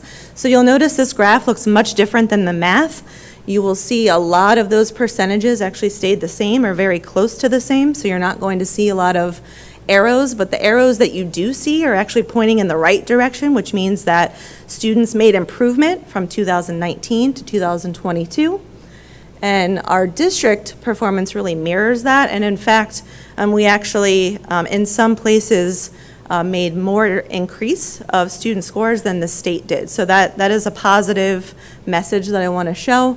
And you look at each one of our race ethnicity groups, except for one, we're able to make growth in our grades 3 to 8 reading language arts last year.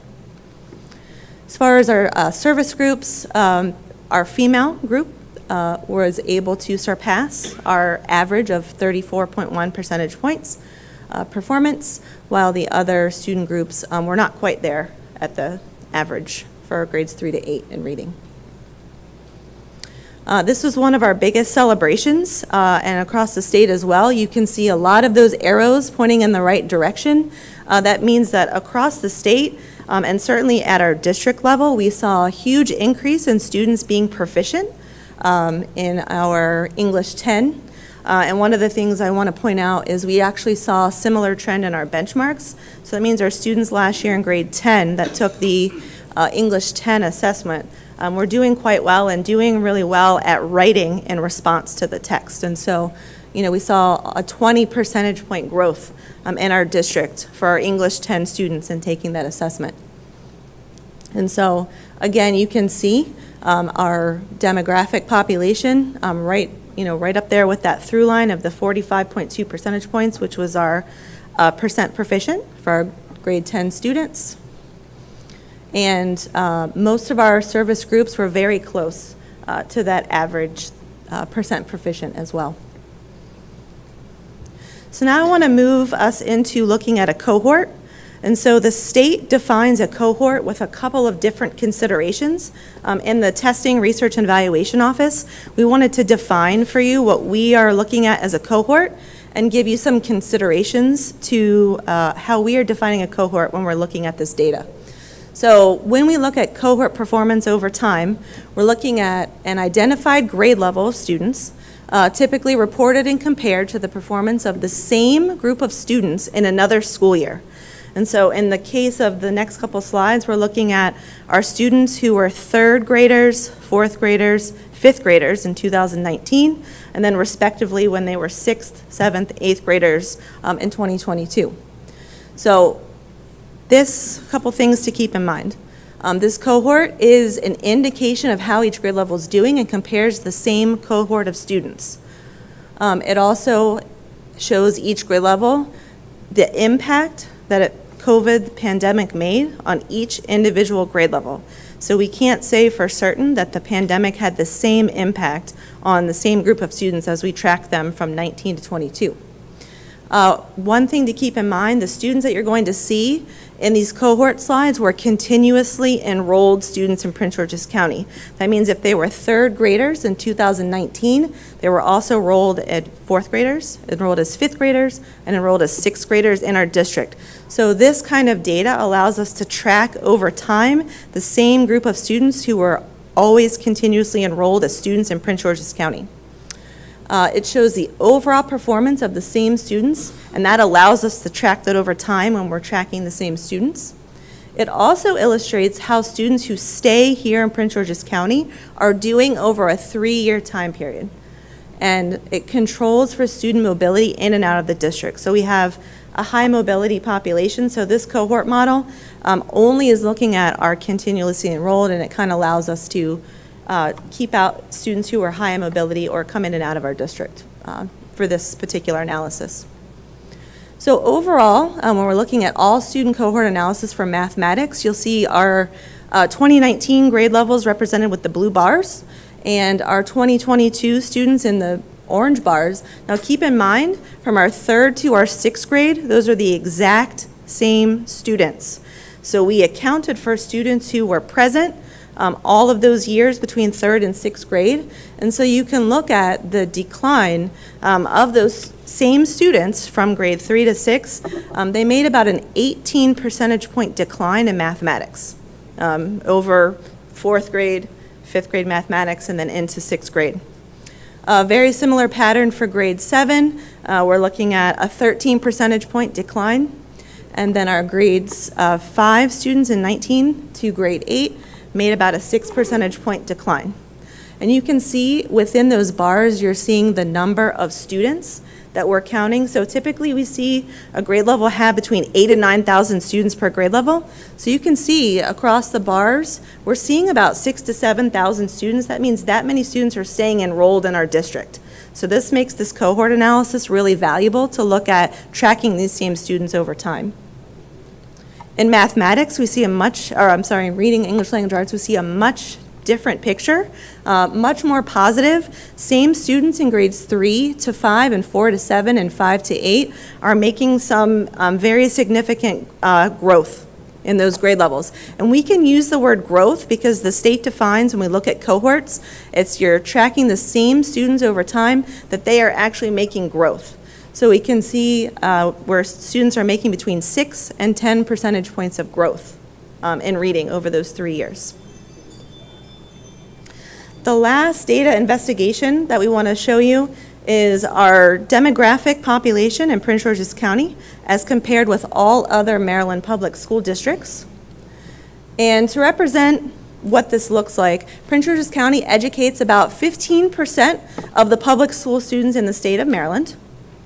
Nearly 25% of that population are Black or African American students are enrolled in Prince George's County. More than a quarter of the Hispanic or Latino public school students in the state are enrolled in Prince George's County.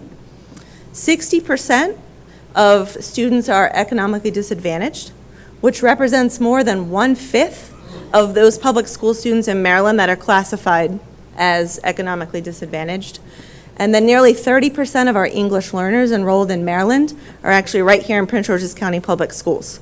So we have quite a distinguishable population looking at our demographics and our student groups as compared to Maryland.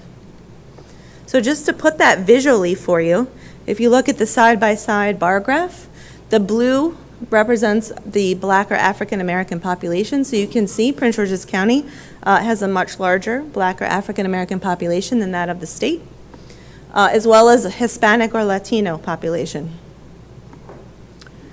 And just to show you at the top of the Prince George's County that the white, Asian, and all other race ethnicity groups makes up less than 6% of our district, where if you look at the state, that makes up almost half of their population. So just to show you a visual representation of our demographics.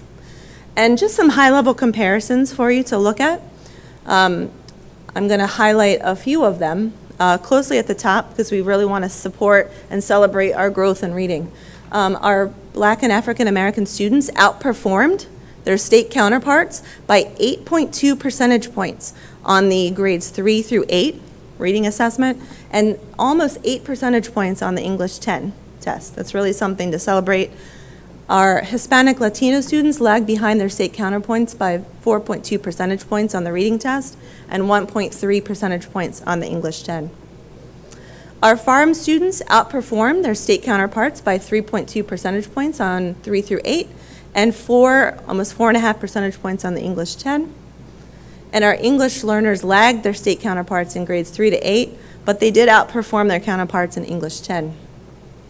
Our students with disabilities trail the counterparts on both reading in grades 3 through 8 and English 10.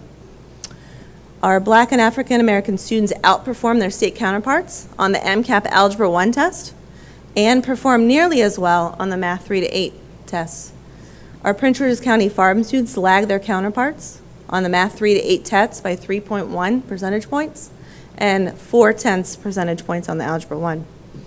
And our last comparison overall finding was our students with disabilities and our English learners who are proficient in math is low at all grade levels and course tests throughout the state and within Prince George's County. So with that, I'm going to turn it back over to Dr. Strader to talk about our strategic plan. All right, thank you, Ms. Bowers. So again, last presentation I shared rankings, right? The state now likes to rank us and show our district among all the other districts within the state, and you tend to see us near the bottom of the stack.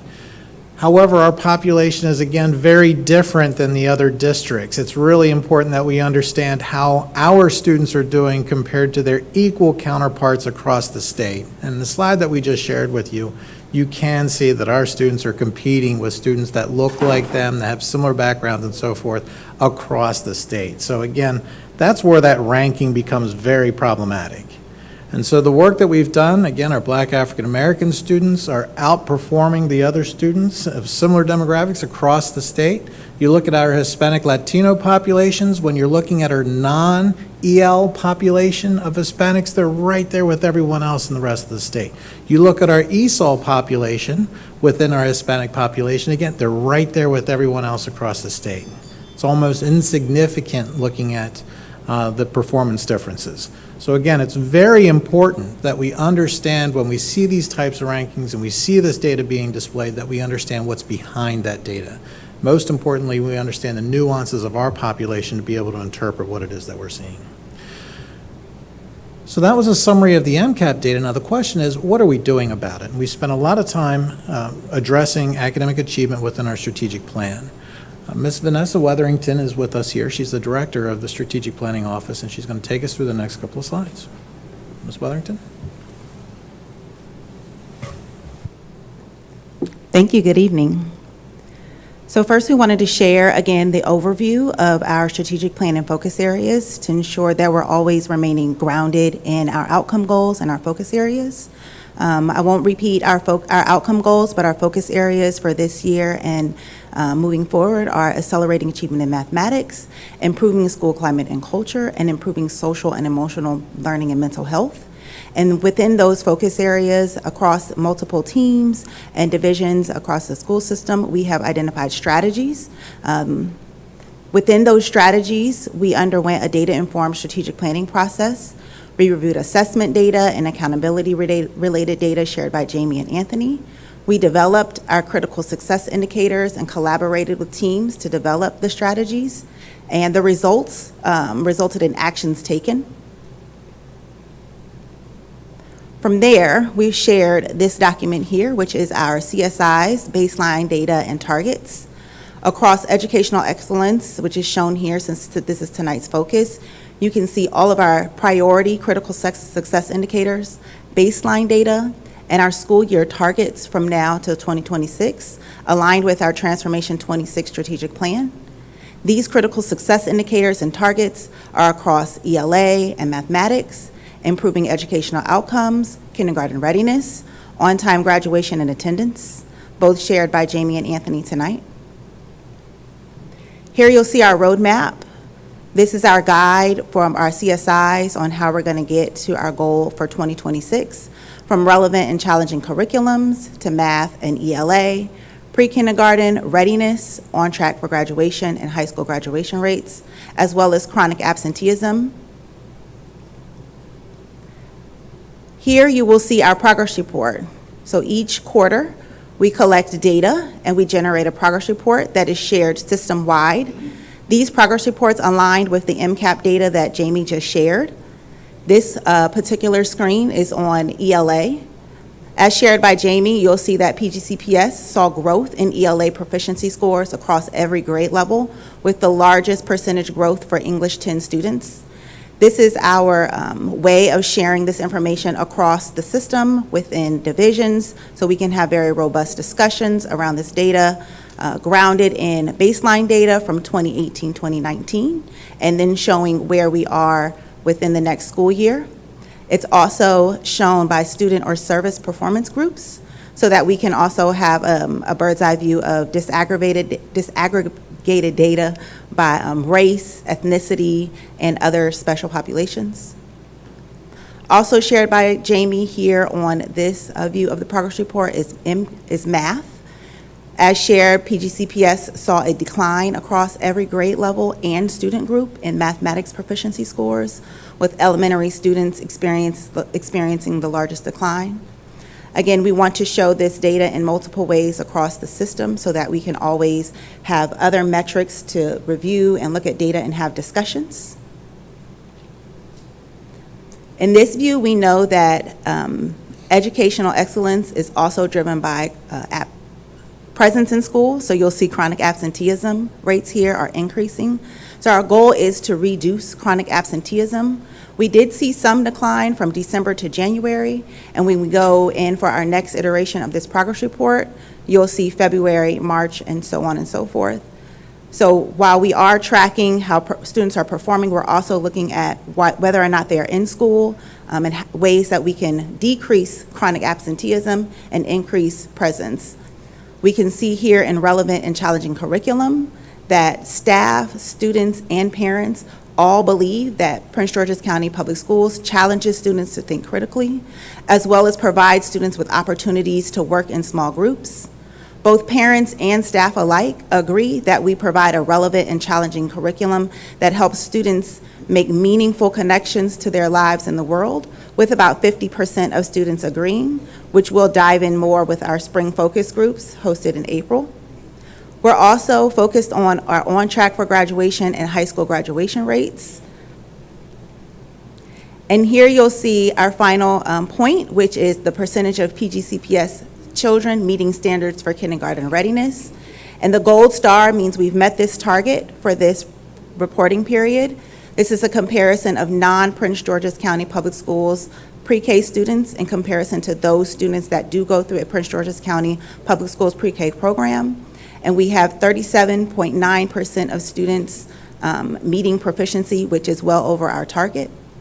And from there, we identified strategies, which is what we're doing about it, through accelerating achievement in math, improving climate and culture, and improving social and emotional learning.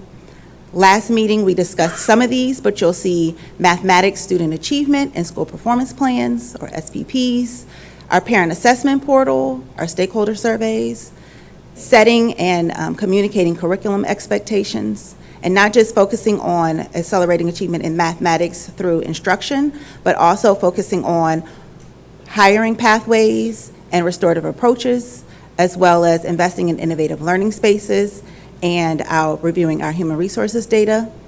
And we've shared a lot about our social emotional learning, our Wellness Wednesdays, and remaining focused on improving and increasing access to mental health supports within the school.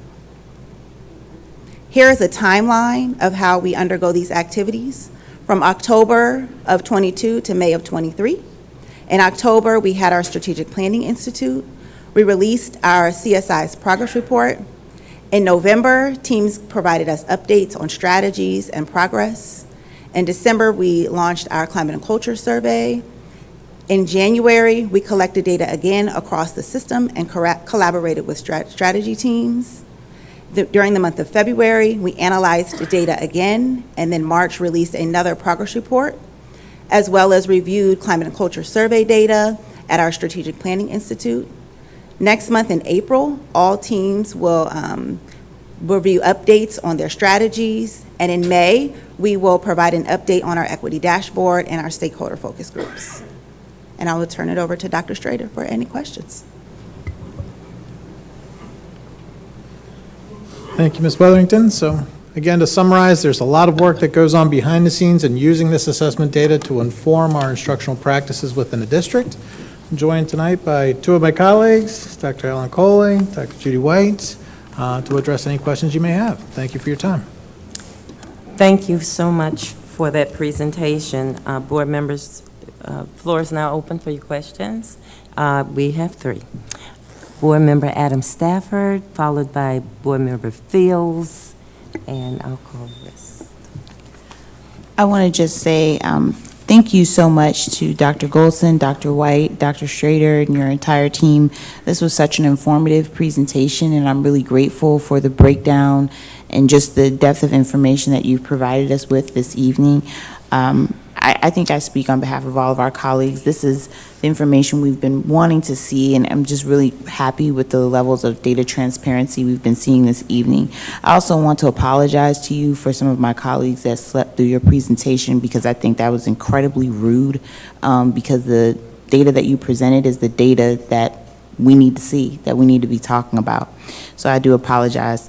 I also wanted to just ask, there were so many great highlights in the presentation regarding, areas where our students are striving.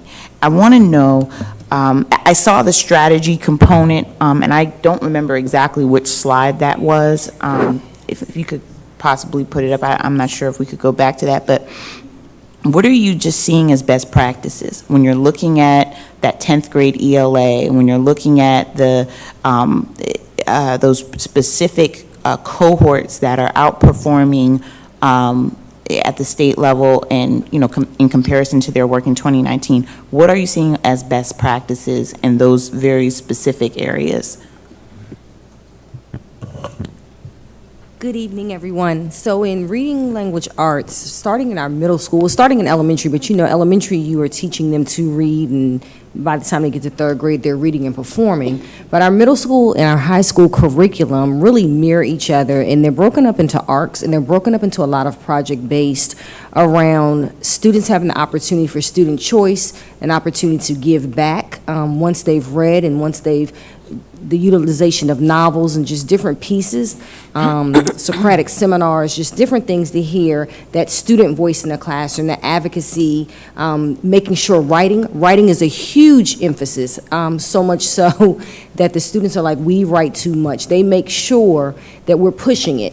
The other thing, and especially when we've gotten students to high school, our high school realist supervisor really began putting his intervention within his class. And so we've been able to tap into students who may need additional support right in that classroom. And that's in addition to the lab course that some students may take in addition to their reading language arts class. So those are a couple of the things that we're doing. Really excited about that data, really excited about the push of novels. During the pandemic, our ESSER funds really allowed us to not only send new novels to all of our schools, but also allowed us to purchase online platforms of books so students could engage in textbooks at any time. So those are just a couple. Thank you, and if I have a couple more minutes left, so I just wanted to recap. I heard you talk about PBL. I heard you talk about having that writing component, the writing and those writing activities, having the intervention happening within classes.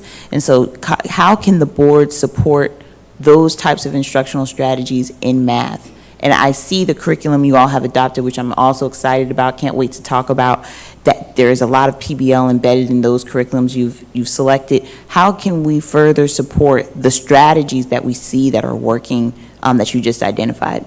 Thank you for that question. So actually, you have already started supporting us through the acceptance of our budget. Our budget, and when we write our curriculums, especially in mathematics, they're built on task. And the tasks that are in those curriculums are those project-based. They're real-world examples where students have to break apart their knowledge. What we're seeing in the data, and I spoke about this last month and also the last couple of weeks, is that when you look at a student who was in kindergarten in the pandemic, they're now in third grade.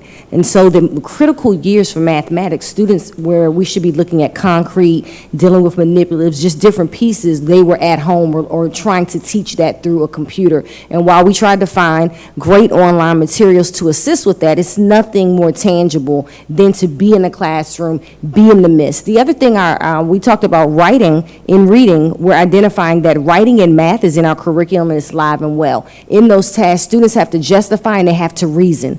Reasoning is one of those skills that we look at not only across every grade level in mathematics, but also in all of our contents. But reasoning, we're finding as we're working with our schools, we have to take it deeper than what we naturally think reasoning is, especially in mathematics. So we do see some areas of professional development that we will continue to do. We have some schools working right now through the PDSA cycle and our NIC work where we're really focusing on reasoning, and that'll help us. I know I'm taking your time, but I want to make sure I give you a comprehensive answer. That's helping us identify what we need to move further, and then we're going to keep making those adjustments in our curriculum. And I just want to say, I saw some great math writing happening from Dreambox, using we already have purchased a lot of this, and it seems like there are teachers using that PD in Dreambox to do that writing in math. So that's awesome. Thank you so much. And we want to really answer. try to get Dreambox in our elementary schools during the school day next year. That'll be helpful as well. Thank you. And I'm going to add that while all of our board members are visiting schools, please make sure you ask to see mathematics instruction. Oh, excellent. Excellent. Thank you. Board Member Adam Stafford, are you all set? Thank you so much. We'll move forward to Board Member Fields. Thank you. Thank you. First, thank you to the administration for this presentation tonight, because it really tells an incredible story.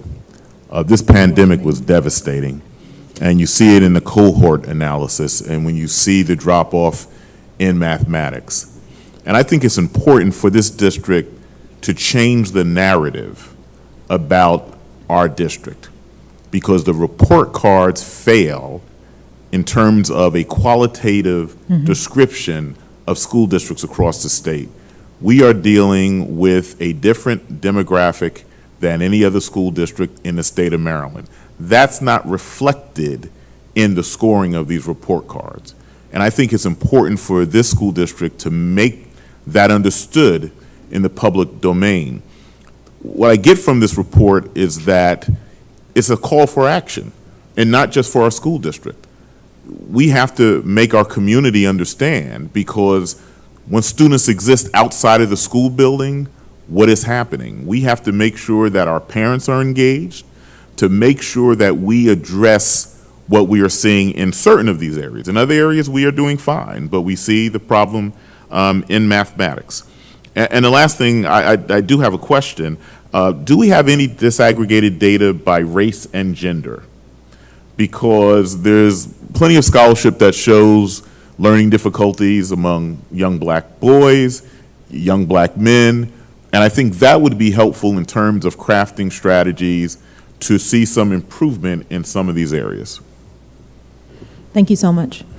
I'm going to recognize myself. I was next in line, and then we're going to go to Board Member Valentine and then Board Member Jackson. Oh, I'm about to get started now. Thank you so much. Thank you guys for putting this together. It is so comprehensive. I'm going to take some time and go through it, but I do have a couple of questions. For the strategic plan, I noticed that mental health continues to be a core focus. Thank you.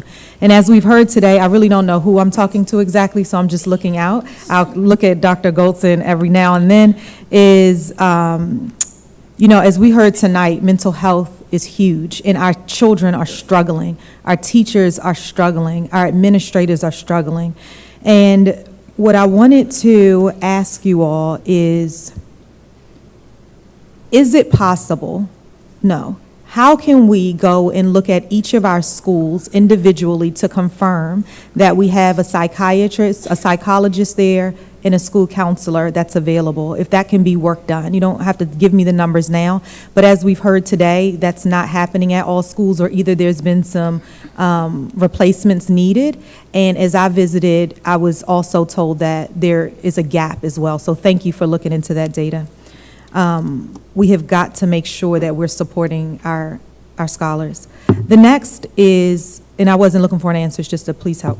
Okay, the next is that when I take a look at the math and reading language arts, this roadmap that was here, thank you. When I get to math, because math stuck out a lot to me, when I get to math, it doesn't specifically say, but I wanted to ask you, is there a core focus between grades 3 and 8? Because when I look at the chart, it's damning in those ages there, in those grades there, I apologize. And so I wanted just to make sure, you don't have to answer me now. The question is if we can do a deeper dive to make sure that specifically for those grades, I have no clue who I'm looking at. So thank you. If we can do a deep dive and make sure that when we hit here, that we're really focused between those that we see the gap. Okay, that's the second one. Excellent, I still have time. Hold on.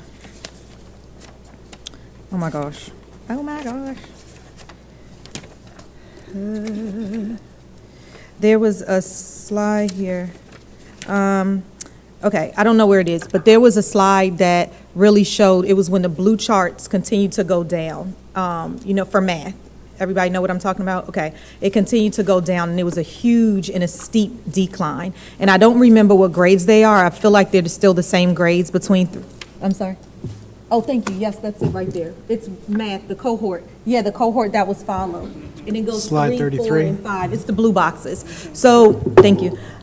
I would like to, a deep dive, please don't answer now, but I'd like to understand with that specific cohort, what are we doing for intervention methods with them? Because we know who they are, we know how they're decreasing, and we have an opportunity to act intentionally. Okay, that's that one. Oh my gosh, I swear there was another one. Okay. And, hold on. I don't see my other one, but, okay, well, I'll just say thank you so much. How do we get these answers? Do I send a separate email? Thank you. So what happens in board meetings is that board staff is taking questions, we are, and then there's always a follow-up document where we respond by a certain date, and then it also gets posted on board docs so that our community can see those responses as well.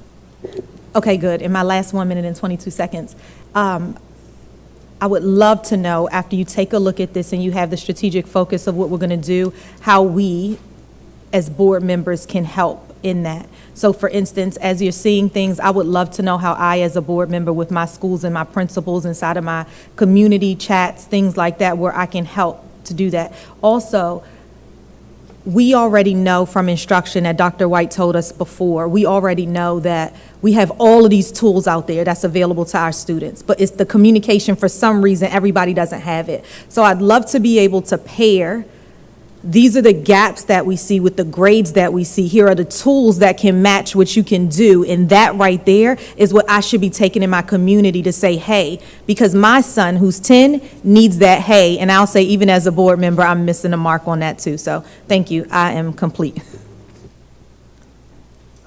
And then we're gonna go to board member Valentine, thank you. Okay. Thank you, and thank you again, administration, for your presentation, for staying late. You all had a long day. They say narratives are stronger than facts. And I've been on this board for going on 10 years, and the narrative around this system has been the same for 10 years. To the point where when we've shown data, to your point about how we compare with other students, not only in Maryland, but around the country, people who live in this county just would not believe them. They told me I was lying. Doesn't fit with the narrative. And so I'm of the belief that the rankings are for other people. They're for the people who need something to justify why they do things, because they don't have what they need to get behind the numbers is what we're doing right now. So I would rather not even talk about the rankings and say, how do we get students where they need to be? Because when I get to my classroom at the University of Maryland, their race, gender, background, when they're sitting down in front of me with their assignment, that all goes out the window.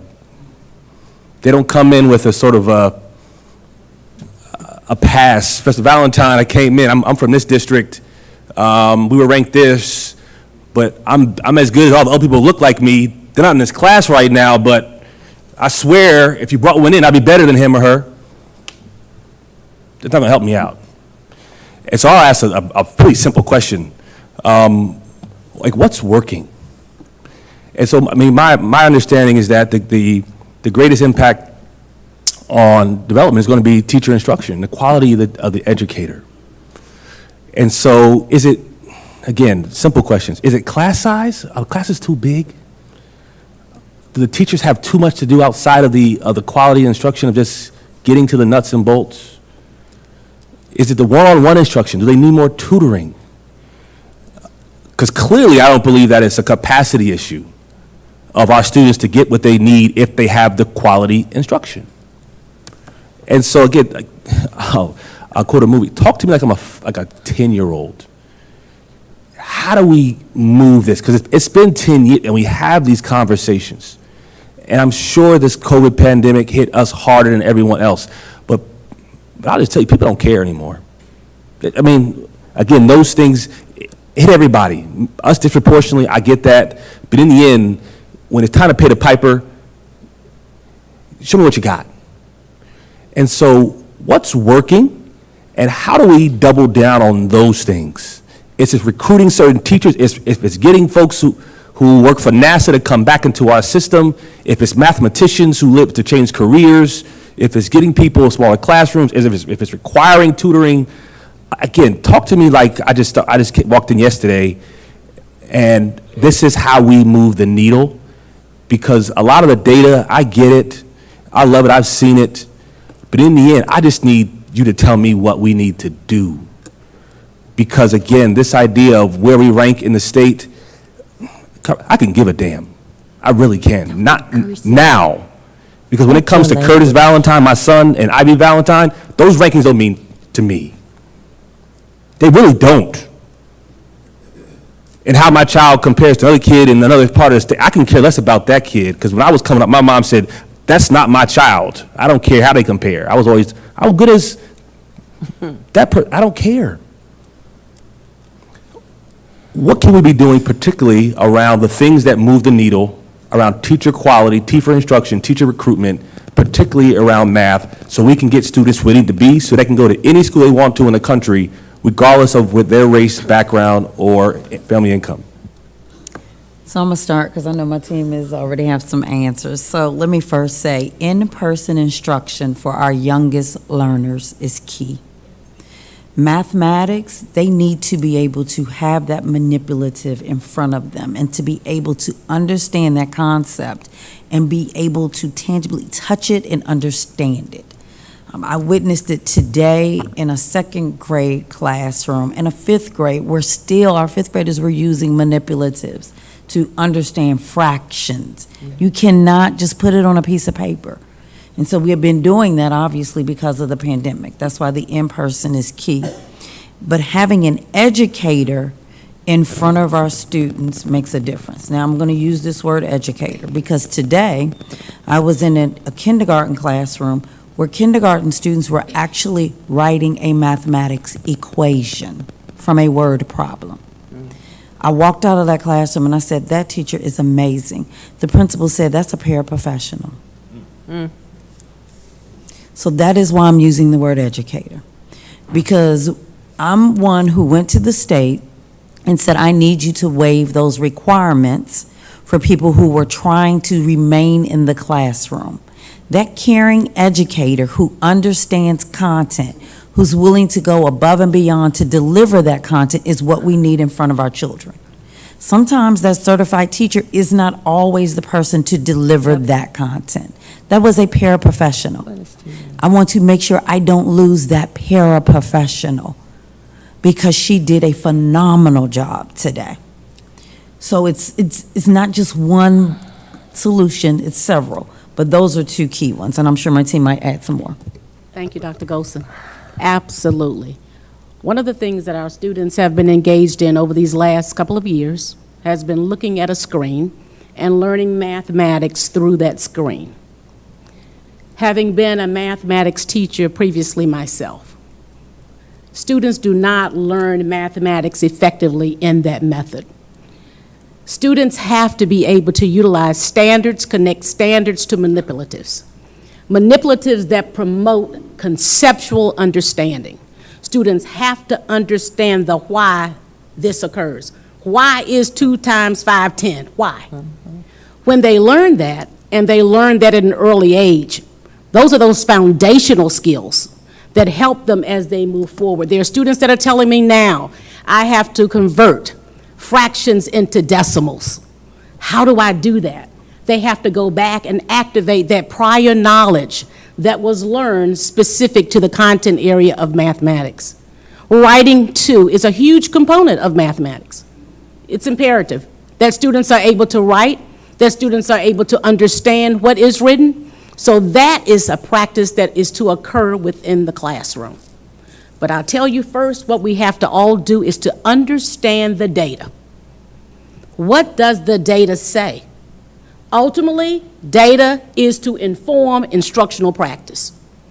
So when I go into a classroom, and as Dr. Golson just referenced, when going into a building, ask to please go in a mathematics classroom. One member shared with me some time ago, I don't see students using laptops in the classroom right now. Thank you. They've used laptops. There are times when they're going to use mathematics laptops. But right now, what I look to see is students being taught, students being facilitators of their learning, students in groups talking to one another. That's how learning takes place, and that is what I look for when I go into a school. Mathematics has been an area, we're changing mindset too. Mindset around, I'm not good at math. Dr. Golson was very specific when she spoke to us during SLI last summer. We need to change that mindset. You can't go before a student and say, I don't like math, I don't understand math, because that belief filters down into the students. So the classroom environments have to be such that they are engaging, rigorous, meeting the needs of the students. We talk too about incentives. We talk too about different methodologies for learning. That's fine. Because I always told the students when I taught them in mathematics, there's more than one way to solve a problem. But when I ask you how you solved it, you need to be able to tell me. So it's that type of discourse that, too, is essential in a mathematics classroom environment. I'm very partial about that content area, as you can see. Because I real a teacher, I was a reading teacher as well. But when I got to teach the mathematics courses, many students were telling me math is hard. So that too goes again with the change in mindset. How do we change mindset? By telling students, oh yes you can. And I'm gonna show you how you can. And now you're gonna show me what you did. And you're gonna tell me how you did it. That's when you increase mathematics data. Okay, and being mindful of the time, I will remind board members and the administration as you respond to the questions. It is 10:13, and we still have 6 board members. So we'll go to Board Member Jackson. Thank you, Madam Chair. So first I want to say thank you all for the work that you're doing. You're doing a lot of work with not as many resources as that we would love to have. The first thing I want to say is that when I was listening to Mr. Valentine, I definitely agree with most of what he was saying, but I have a different take on the rankings per se. So I think rankings are so important because when companies look to invest either domestically or, foreign direct investment, they look at a few different variables. They look at, your infrastructure, transportation, they look at the labor force, and they crime and education. Education is a huge component of where the commercial sector want to invest. The more robust commercial sector that we have, the bigger our tax base is. The bigger our tax base is, the more tax revenue we get to go directly back into the education system. So it's like a cyclical thing, right? But what I'm thinking is that the way that the rankings are comprised now, if you wouldn't look at the data from a disaggregated standpoint, you will never know the gains that we've made over the years. And so just from a merely like diversity, equity, and inclusion standpoint, have we ever made an appeal to how the rankings are comprised? Like, should they update, or have we made an appeal or ask them to reconsider to include information that because basically what I'm saying is that the way the rankings are comprised now, homogeneous comprised school systems will always have the advantage because they don't face the same challenges that our school system face. So have we ever considered making an appeal based on from a diversity, equity, and inclusion standpoint? I guess that's my question. Thank you. And the response to that question is yes, we definitely have. But as you can see, it still remains the same traditional reporting out structure, no matter who sits at the helm. I do believe that there is an opportunity for some progress with the current state superintendent who is chopping away slowly but surely at trying to debunk the current process, but it takes time. That's why our storytelling and our narrative is so key. We can't wait for the state to tell it. That's why this presentation is important, because then we have to set those facts straight. Yep. Are you finished, Board Member Jackson? Okay, we're still on first rounds, folks. So we'll go to Board Member Briggs. Thank you, Chair Mickens-Murray, and thank you to the staff for the presentation. It was very just enlightening and good information for us to know.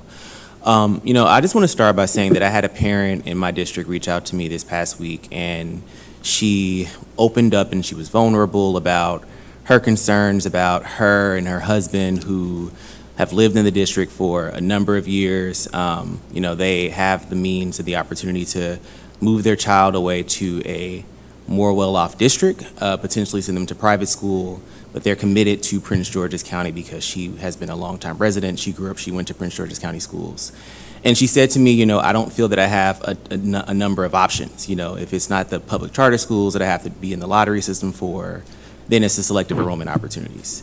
And what I told her was that, I don't have any easy answers for you, and the best that I can do is try to be a champion on your behalf in whatever way I can.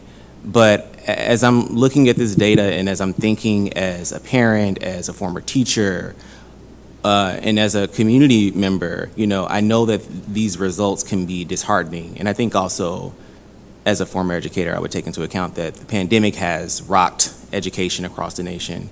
That's a huge piece here.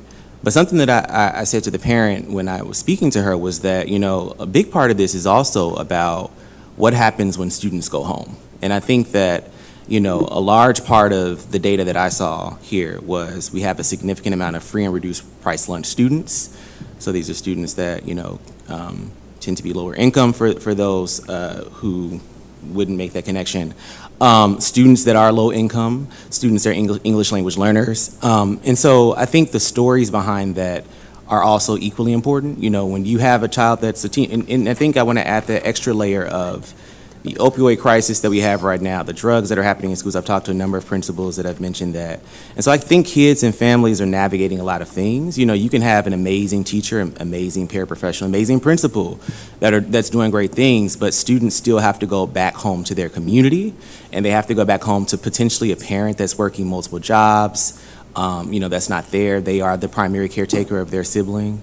And so I'm just curious, Dr. White, if taking into account the number of obstacles that our parents and our community members and our students are facing based on this data, and I'm specifically speaking to the disaggregated data around, economic status and free and reduced price lunch, English language learners, are there any strategies that you would suggest or recommend around how we can support students, not just in the school building, but once they leave, which I think has a kind of a domino effect on parents wanting to keep their kids in Prince George's County schools? Because the other piece of the puzzle that you all already know is that when we have the brightest and best students in school, that's important. When we think about project-based learning, and those students interacting with one another, it's really important to have the students who have the resources that can contribute to those students that are low performing or don't have those resources. So, I think that we can get to the issue of parents leaving the district, but I'm just curious if you have any suggestions on what we can do academically to support students outside of the classroom. Yes, so as I've indicated previously, we have a lot of tutoring opportunities, but in addition to that, I also oversee creative and performing arts. And with also Kerwin funds, ESSER funds, we have an opportunity to do a lot of arts for all. Throughout the district, we have a couple of locations this summer where we just have those out, like what are those things that are the wraparound supports? Because we're trying to build a whole child, even the video that we saw today. And so all of our kids can't fit in a specialty program, but we need to find those ways to find other outlets for our students to be able to thrive in ways that can impact what they do in the class. The other thing I would say is Dr. Coley has talked a lot about the mental health supports. So just trying to bridge us back to whole. And what is whole? Whole looks so different for so many students based on a number of things that you said. So trying to constantly just say, how do we get our students back to whole? How do we put our teachers in the best situation to do social and emotional? Several of you have talked about those things that you've seen in our schools around that. The more we're in school, the more our teachers touch them, the better we restore. And restoration is what we need in a lot of ways. And so it's so many pieces that you have to put together to get back to the whole child. So we're constantly, I could think of Dr. Murphy's team, we work with them a lot around diversity. We work with Dr. Coley's team a lot. We're really trying to look at really cultural responsive ways to address not only just our students who come and are great, but our TAG students. We need acceleration opportunities for them. Yeah. Our ESOL students, we need to close that gap. And our special ed students, we need to close that gap. So we're constantly just trying to think of more ways that we can continue to do that. Yeah, and just one additional point I want to add is Board Member Briggs. Your time is up, but you can have a second round. I had 3 seconds. Okay, well, I just want to say this last piece, which is that one thing I did want to say was that I know that a lot of educators have said that we don't want to go back to normal, right? The pandemic has thrown us off, and so the goal is to be innovative and to kind of move in the direction. So I'd love to just keep that conversation going around what we can do to not just get back to where we were, but to exceed where we were in the future. Okay. Thank you. Next, for first round, we will have Dr. Harris. Hey, good evening again, everyone. So I wanted to speak on this because this is a passion of mine, being math specifically. And this comes from a place of passion and not anything negative. We know, well, it's incredible that we have the data that we have from these cohorts. We know across the nation that the main disconnect for math occurs at that middle school age. And why? Because math changes from the simple 2 + 2 to now having variables and things of that nature. So I love the questions my colleagues are asking in terms of what is working, how can we improve on these things, because math includes reasoning and logic and order of operation and things of that nature. But something that I'd like to dig down into more is, do we have data around the specific topics that our students are struggling in? So when we get to algebra and things like that, is it functions, is it matrices, is it polynomials? Like, what are we doing in those regards? I hear us talking a lot about experiment-based learning or sensory-based learning, and that's great, but what are we doing in addition to that? Are we doing field experimentations? Are we doing partnerships? Are we doing VR? Have we tapped into mentorship in a way that allows our students to tie the future to their present day? Like, you go into a class and say, hey man, hey, whoever's doing this problem right now, you use this variable in this way. That's the rocket equation. Like, plugging them into the future and allowing them to see what you can do beyond what you're doing right here in this class, I think it's going to be crucial to us. And the last thing I want to speak on is the scoring, just like how it ranks. Not so much the rank, but how we compare to our counterparts. And again, speaking personally, I know when I walk into a room, I can't perform the same as the counterparts in that room. I have to blow them out of the water in some way, right? And so that, even coming through the Prince George's County school system, that was the same 20 years ago when I was doing this algebra and things like that in the school system. And so that speaks to students' confidence, and that speaks to how they will develop into their overall careers. So let's continue to move them forward. Thank you again for the work that you're doing. It is great what you're doing. There's more we can do, and I'm happy to partner with us moving forward. So thank you for your time. Thank you so much. First round, we are going to Board Member Adam Stafford. Thank you so much. Just a couple of things. When we're talking about what we can do to support students outside of school, I just wanted to highlight Excuse me, Board Member Adam Stafford. This is your second round, so 3 minutes. Thank you. Okay, correct. All right. Right now, with Parks and Planning, we have this Saturday program that the district has provided some very specific, targeted standards that can support the work that's happening in our math classes. I just got a text from one of the leaders saying the kids dissected frogs this weekend, which is pretty cool if you think about how that aligns to science and STEAM and STEM. So there are enrichment activities happening. I just want to urge the school district, let's keep that partnership strong. They can help do some of that heavy lift outside of school time that we're seeking to help our students get over that hump. And so how can we strengthen that partnership?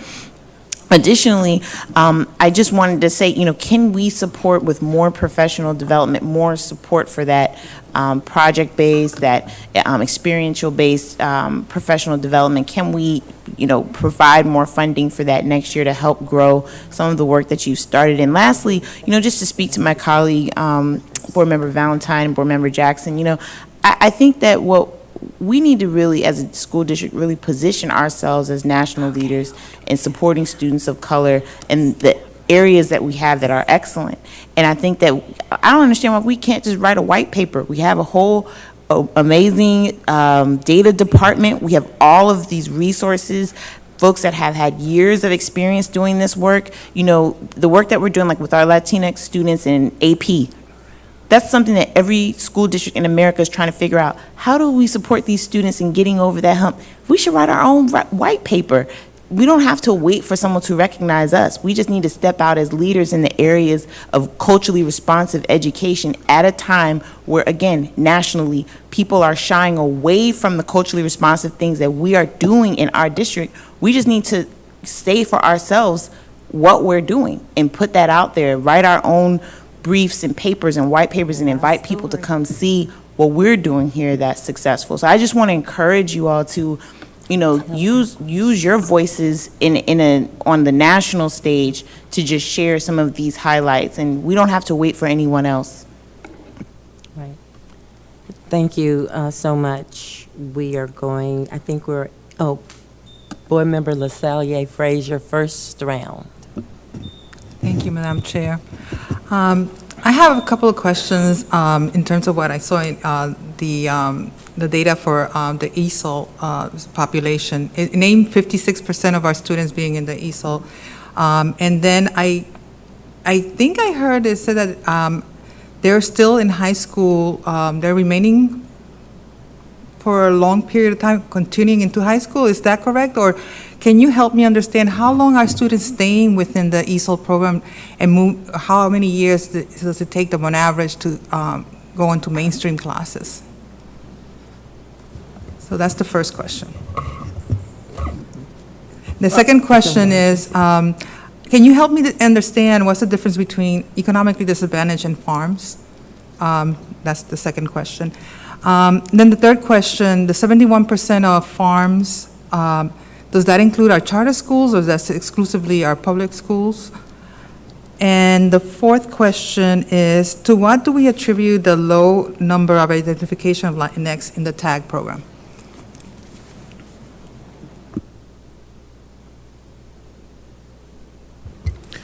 Okay, so on the slides that I shared, first I was looking at, when I shared the breakdown of looking at within that Hispanic population, the percentages. The first slide that I shared was looking at the overall population. But then I want to take a closer look at the high school population. So when I was sharing the percentages, which we were looking at roughly 14% of those high school students arriving within the last 2 years, and 42% of them still receiving ESOL services. Keep in mind that many of those students are newcomers, so they would have just entered high school within the last 2 years. So I'm not making any inferences about how long they're in the program. I'm just sharing what's the actual percent that are still receiving services. We can get back to you to share what that average length of time is for students to receive services, and we can break that down by grade level so you can see how that works on the learning curve for students as they're entering. So we can get back to you on that. Economic disadvantage versus farms. Free and reduced meals is an application. It's self-reported by the parent on their family income. So that's how we get the farms information. The economic disadvantage, the parents have to be part of the social programs. So they have to be receiving the stamp services, Medicaid services, something of that nature to fall into that category. Are charter schools included in our data? Yes, they are. So the information that we're reporting here includes all PGCPS students that we report to the state. And the last one I didn't quite get to. About the TAG program? The TAG program and membership in the TAG program. I'll need to defer to the TAG office, or I can get back to you with an answer. I also didn't get back. I'm still waiting for the breakdown by districts. I was hoping that I would get it before this meeting, but hopefully I can get it soon. I want to see how my district is doing. We haven't gotten the follow-up questions from the last meeting, so once we get them, we'll respond.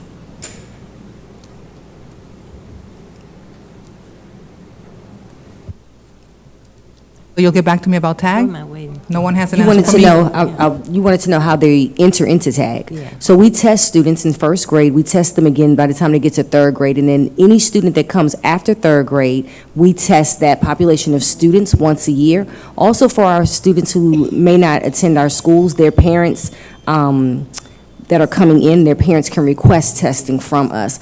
We do that, and even if you've tested in first grade and you're in, we test every student again by the time they get to third grade. That allows us to identify and to provide services in every single school in addition to the schools that we have that are standalone TAG centers. So why do you attribute the low numbers? I'm perplexed that it's like 2% or less.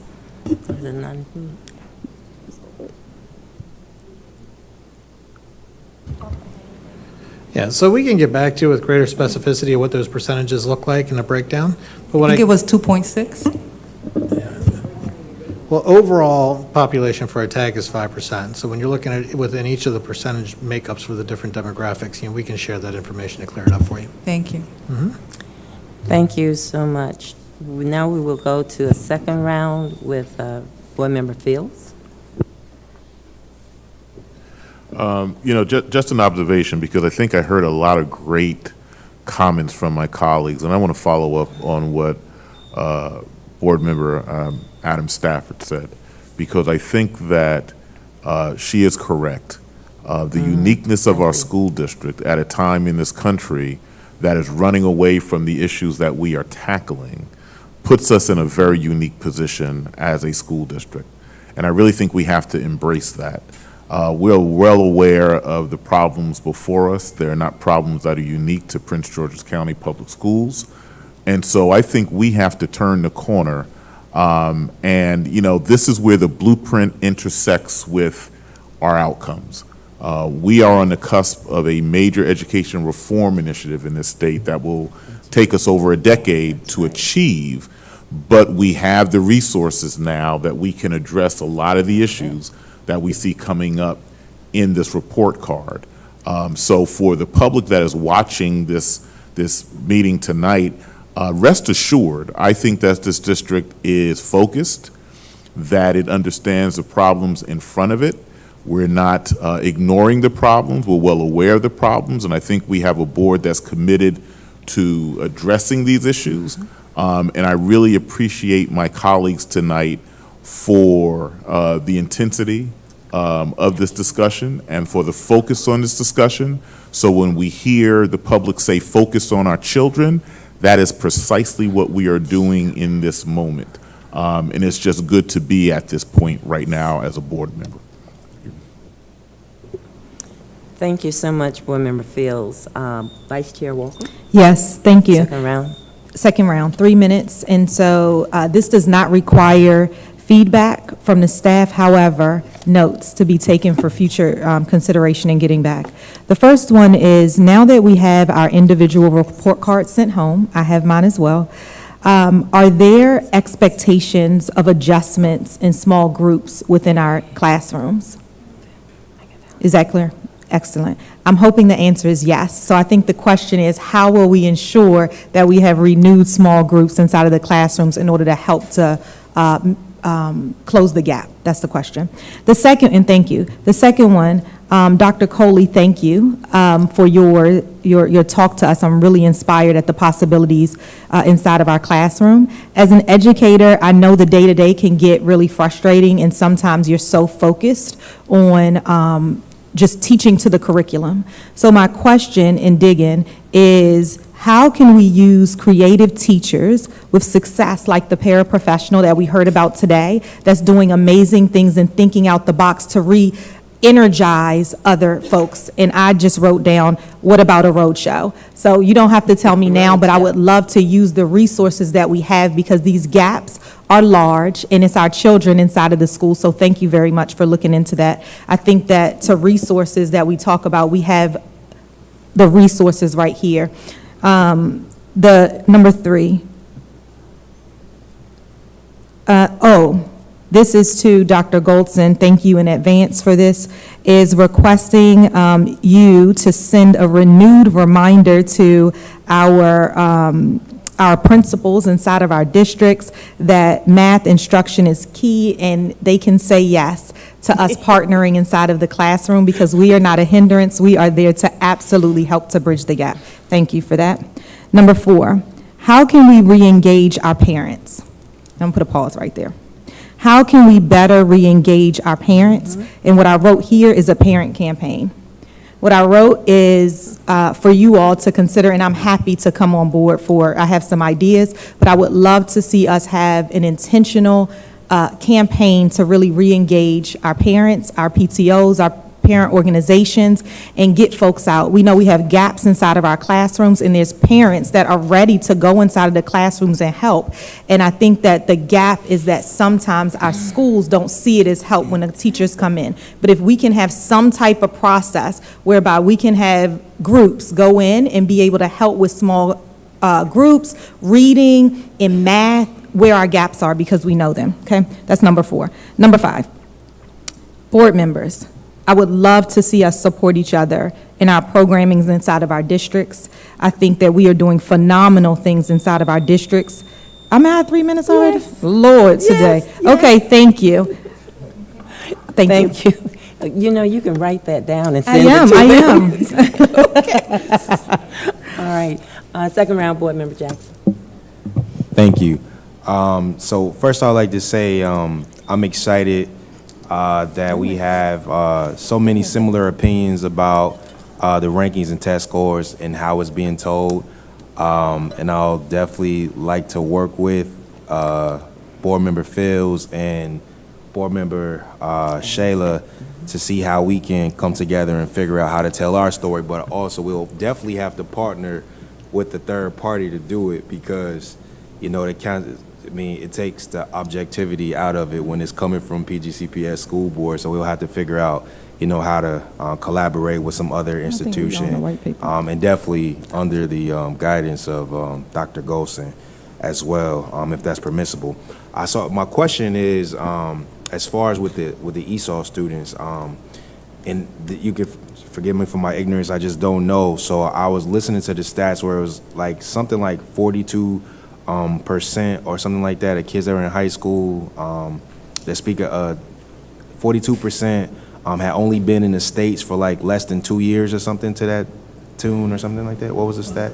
High school students. High school. 14% Oh, of our Hispanic Latino students are new to this nation within the last 2 years. Okay. 42% are still receiving English second language services.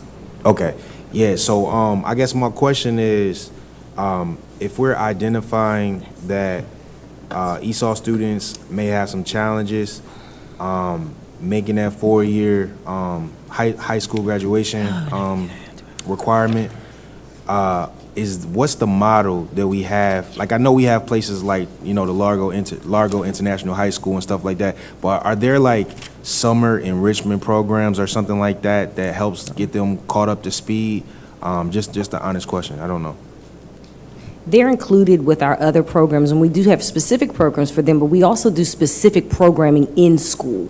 So we have different models, especially in our high schools, to address our newcomers. So we don't, when they're learning English, we don't just throw them out into all of our classes. They have specific curriculum where they are getting intensive support, and then we also put them in with their peers, and we push our ESOL teachers into those classrooms, so they're working with their peers, they're hearing the academic language, but we support the academic language outside that classroom as well. Thank you. Thank you. Second round, Board Member Valentine. Thank you. I'm glad we're focusing on solutions and on data and not on rankings, I hope. Because in many ways, these chasing rankings is like chasing a ghost. Mm-hmm. The very parents who pull out a system because our rankings aren't very high are the same parents who are enrolling their kids in schools like Howard, Hampton, Morgan State, FAMU. Alabama A&M. Howard University is ranked 89th in the country. Not 1, not 2, not 3. Morehouse, 124. FAMU, 202. Hampton, 219. And Morgan State, 317. Where were the rankings then? Where were the rankings? All at the rankings. But we know that HBCUs educate us. We don't chase numbers when it comes to us. We change narratives because we know in places that we are showing excellence, like Prince George's County Public Schools, we don't compare ourselves to other people. I wouldn't pay my money to put my child in a system where people don't look like them, who teach them, questioning who they are. We have to invest in solutions. We talk about this.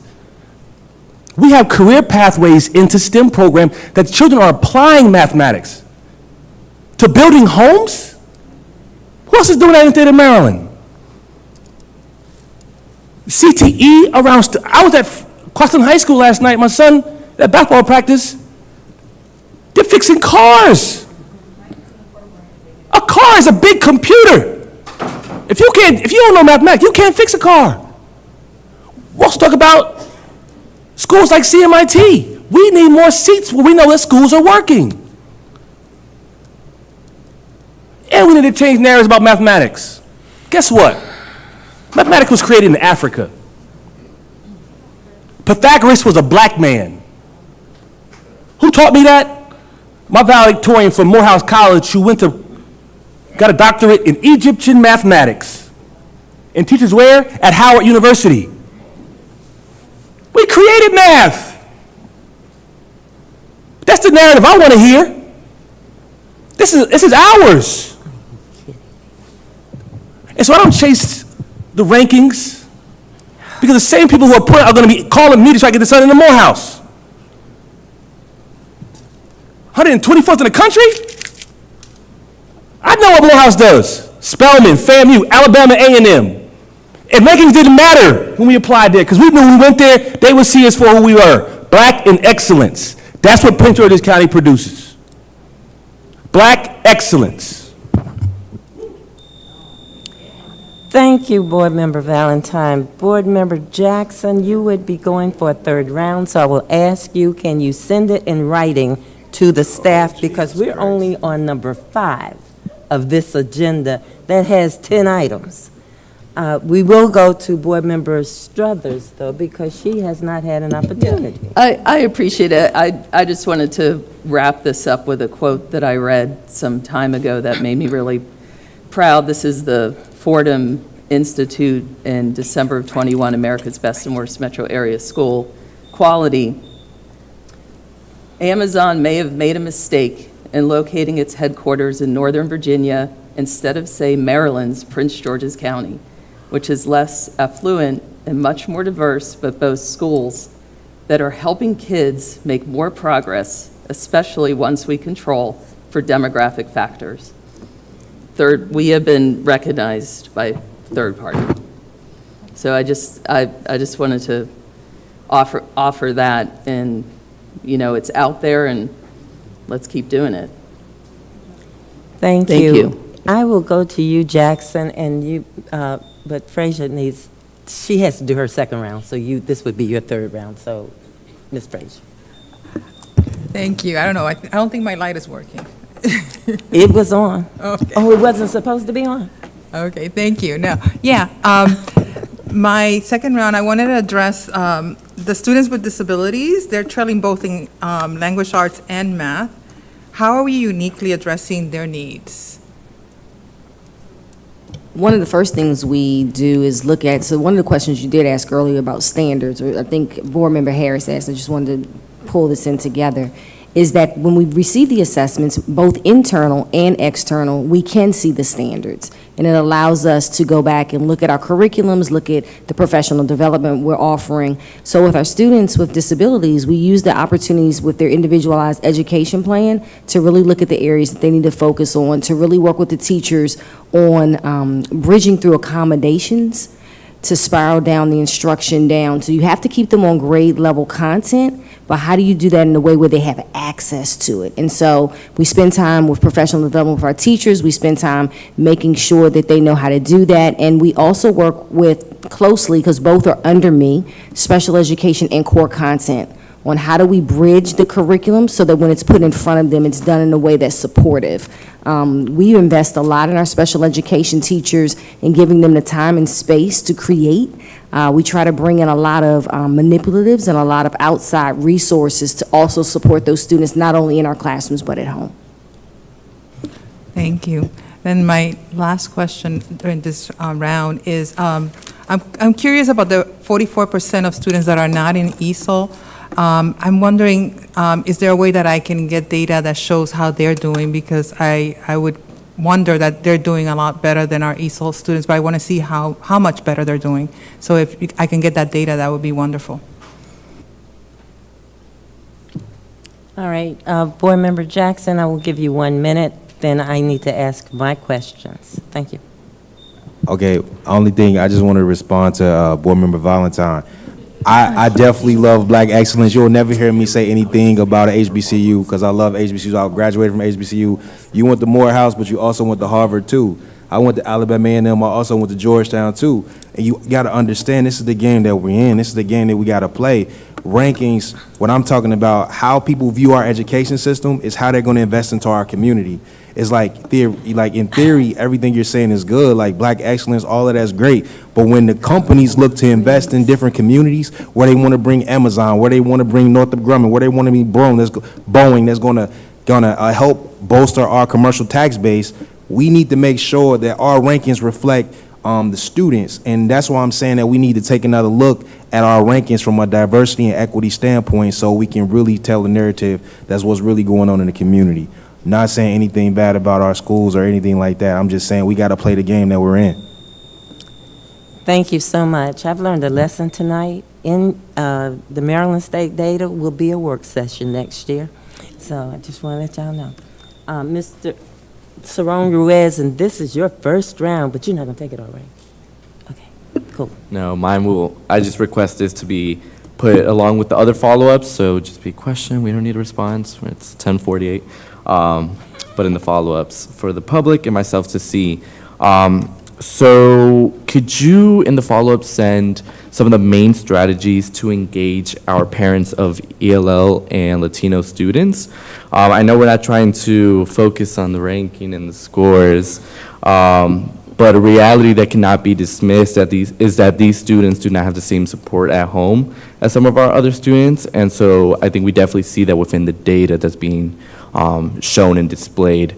You know, our ELL parents of ELL students, and for especially first-generation Latino students, the parents are constantly working. And so seeing some of those strategies where we as a district are trying to engage with them, find ways to, you know, even though they're working all day, trying to meet with them where they are. So we're giving them those supports. So if you could just put that in the follow-up, or some of the main strategies that are working and that you plan to do as well. Thank you so much. Mr. Briggs, 1 minute. This is my second time. Mr. Briggs, it is 10:49, and I still need Can to I get ask 2 my minutes, please? first question. So, Okay. I just want to say I really appreciate the passion, and I think that the point, you know, around data being subjective is a very important point. I think that, you know, grades can say a lot of things. I think test scores say a lot of things, and they aren't necessarily indicative of what a student's potential is. I do also want to say I think a bigger point that connects to the academic piece here is around the importance of the mindsets of the educators that are teaching our kids. I think that, you know, you often find in a lot of districts that most times teachers don't reflect the identities of the students that they teach, and I'm sure that's very much so the case in Prince George's County. And so I think that as we're thinking about addressing the teacher shortage and teacher recruitment, you know, of course, going to HBCUs, going to the schools that have high minority populations to really recruit for those types of teachers that have those mindsets. And then really thinking about, you know, how we can adapt an anti-racist pedagogy as far as it pertains to professional development and other things like that. I think those things can get to the academics, because who sits in front of our kids every day and how they see our kids is just as important as the results that we get. And I think that a lot of times these test scores don't speak to that. They just, you know, it's raw data. You know, you don't know if they had anxiety or what the teacher felt. So I do think that a point that connects to the academics is, you know, who we have in front of our students, and maybe devising a plan to address teacher recruitment and other strategies. thank you. Board members, I will not use 5 minutes. Administration, you can answer my questions in writing. On page 22, desegregated by student, the algebra, I see that we lost students between 2019 and 2022. So just help me to understand, where did they go? And can we find them, or do we need to find them? Okay? And how did that impact the scoring as well? Then I have,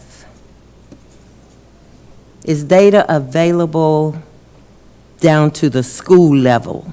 Is it, can we see this data down to the school level? And if so, if there's a button I need to push, direct me to that button, and I will do that research myself. Okay, I'd appreciate that. And then finally, this was a great presentation. We all know where our children are academically, but you also have 14 bodies here who are willing to help solve some of the problem. If nothing else but to help you get parents, additional hands, businesses in those schools to help tutor, mentor. And there's some enthusiasm around this dais to assist. So if there's a way that we could, if the administration would commit to, between now and June, before Dr. Golson leaves, to have a, maybe a work session with just the board and a brainstorming session. I don't think that that could hurt.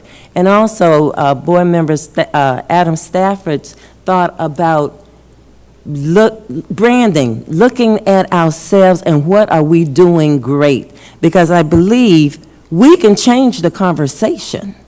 And that's what we need to think about, is don't get so locked up in the box that you can't think outside this box. Because if African Americans can't educate African Americans, we have a huge problem. So we need to figure that out quickly. So those are my thoughts. Thank you, board members, and thank you, administration. This was great. And I'm serious. Next year, the data, Dr. Golson, as we look at setting that agenda, the data should be a work session so that we have more time to get, all of it should be a work session. I'm looking at Mr. Strader. Thank you so much, guys. So now, if there is nothing else, we will move on to the consent agenda. Dr. Golson, please introduce items 5.1 through 5.17. Yep. Items 5.1 through 5.17 requires board approval of proclamations commemorating Autism Awareness and Acceptance Day and National Autism Awareness and Acceptance Month, Financial Literacy Month, Observation of Earth Day, Observation of Mathematics and Statistics Awareness Month, School Library Month, and Observation of Week of the Young Child, along with textbook adoptions for International Baccalaureate Sports, Exercise, and Health Science, elementary mathematics, grades kindergarten through grade 5, high school mathematics, foundations for college algebra and pre-calculus, physical education, personal fitness, elementary science, grades K through 5, vocal general music, advanced placement music theory, beginning, intermediate, and advanced guitar, general music, pre-K through grade 8, music survey and world music, world languages for Spanish, native Spanish speakers levels 2, 3, 4, dance for athletes 1 and 2, ESOL cable social studies, elementary health education, grades K through 6, and finally, Chinese language arts, grades 9, French language arts, grades 11 and 12, Spanish language arts, grade 12. Colleagues, may I have a motion to approve items 1. Second. Okay. Any discussion? Adam Stafford, board member. Hi, I just wanted to thank the administration, and I'm just really excited to see the mathematics curriculum that's been adopted for elementary school is illustrative mathematics. I'm really excited to see that. We've been talking about math literacy and having a really robust solution that, is going to be, as we talked about, task-based and really can help us to push students forward. So I'm excited to see that. I was just wondering if, as a follow-up, you could share with the board for item 5.9, if you can share with us where that curriculum ranks in terms of just in ed reports, in terms of its cultural responsiveness, its rigor, because we know that algebra is a area of growth for us. So I just wanted to know a little bit more about that particular curriculum, but I'm very excited to see what we're doing in math. Thank you. Thank you. Any more discussion from colleagues? Hearing none. All in favor, say aye. Aye. Aye. Any abstentions? Any nays? The motion passes. Now we move on to the budget consent agenda. Dr. Golson, please introduce items 6.1, 6 through 6.5. Items 6.1 through 6.5 requires board approval of a change order for fiscal year 2020 Chillum Elementary School pod conversion, approval of a change order for the fiscal year 2020 New Glen Ridge Area Middle School, approval of a change order for Patuxent Elementary School HVAC replacement, expenditure requirements for April 2023, and fiscal year 2023 financial review and categorical changes. Thank you. Colleagues, may I have a motion to? So moved. Is there a second? Second. Any discussion? Hearing none? Hearing none. All in favor, say aye. Aye. Any nays, abstentions? The motion passes. We will now consider items under governance, second reader, unfinished business. Dr. Golston, please introduce items 7.1 and 7.2. Items 7.1 through 7.2 requires board approval of the Prince George's County Public Schools 2023-2024 school calendar and Prince George's County Public Schools 2023-2024 school year virtual day instruction plan. Thank you. Colleagues, may I have a motion to approve items 7.1 through 7.2 and second readers? Second. It's been moved and seconded. Any discussion? Hearing none. All in favor, say aye. Aye. Any nays, abstentions? The ayes have it. Thank you. Board members, Saran Ruiz, Chair of the Policy Governance Committee, please introduce items 7.3 through 7.6 as second readers.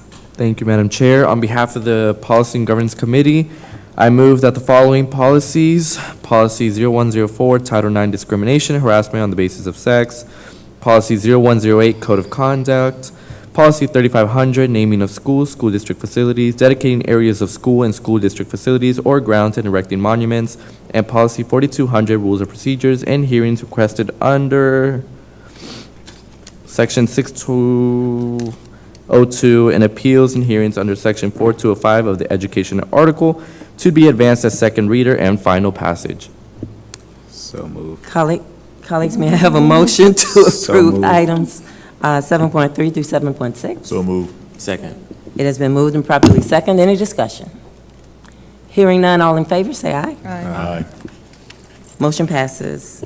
Board Member Saran Ruiz of the Policy Governance Committee, please introduce items 8.1, 8 through 8.4 as new business, first readers. The P&G Committee met virtually and discussed public comments to the following policies. New policy, heroin and opioid education and use of naloxone or other overdose reversing medication. Policy 0122, data dashboard.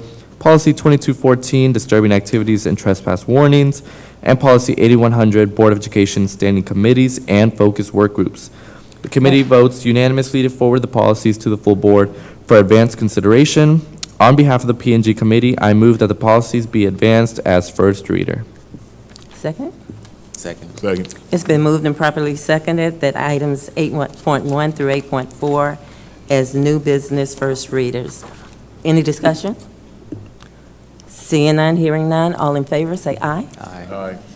Any abstentions? Any abstentions or nays?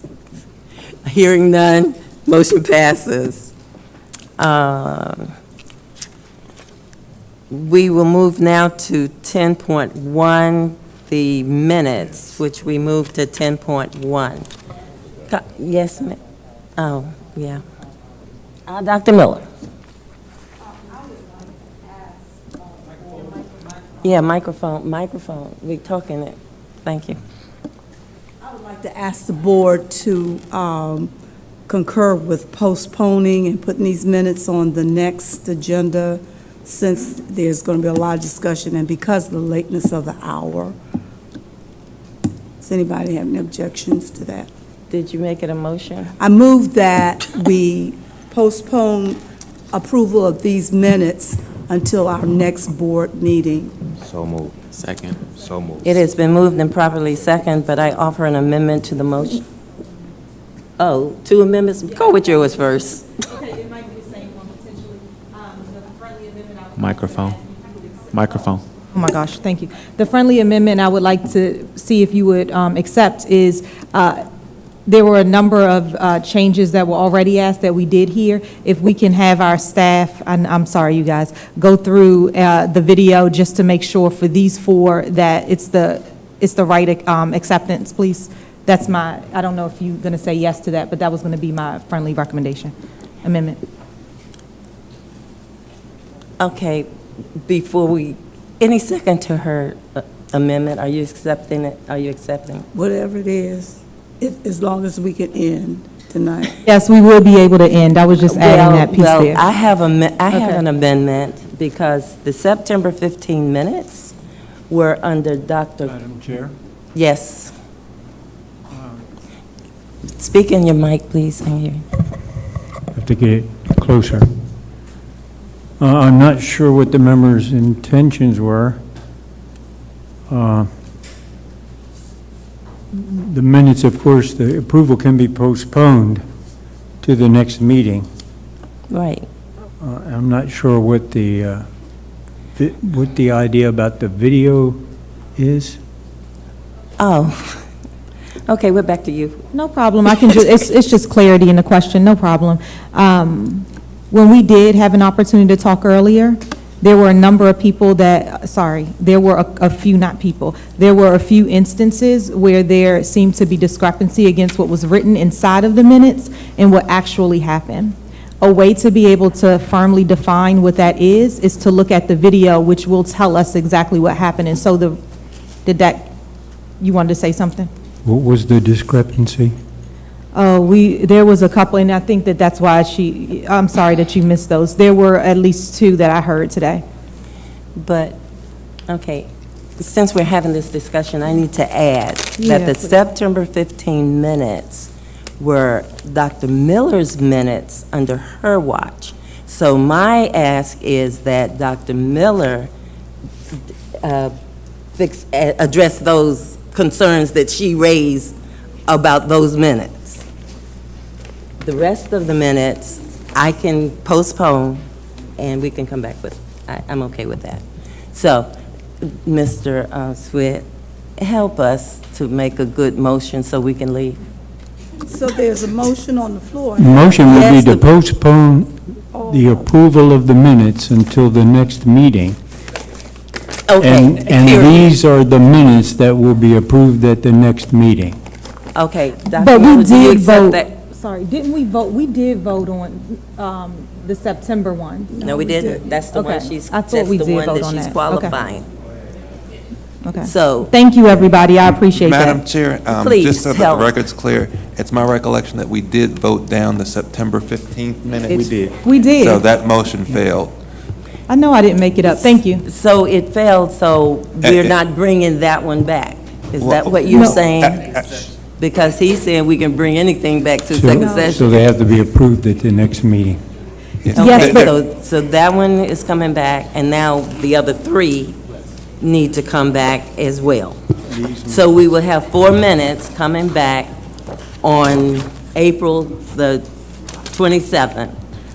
But part It of would the be- reason for that vote, honestly, part of the reason for the September being voted down is because what we learned is that if we vote that one down, then we can come back to that March 9th one and then do that one first before the September one. Did I misunderstand that? That was correct. That's what happened. Okay, thank you. And all of that is correct, but we also learned from the parliamentarian that we can bring them, any motion that we make in a session, we can readdress it at a Madam Chair, second can I session. recommend that we? My issue, excuse sorry, me, guys.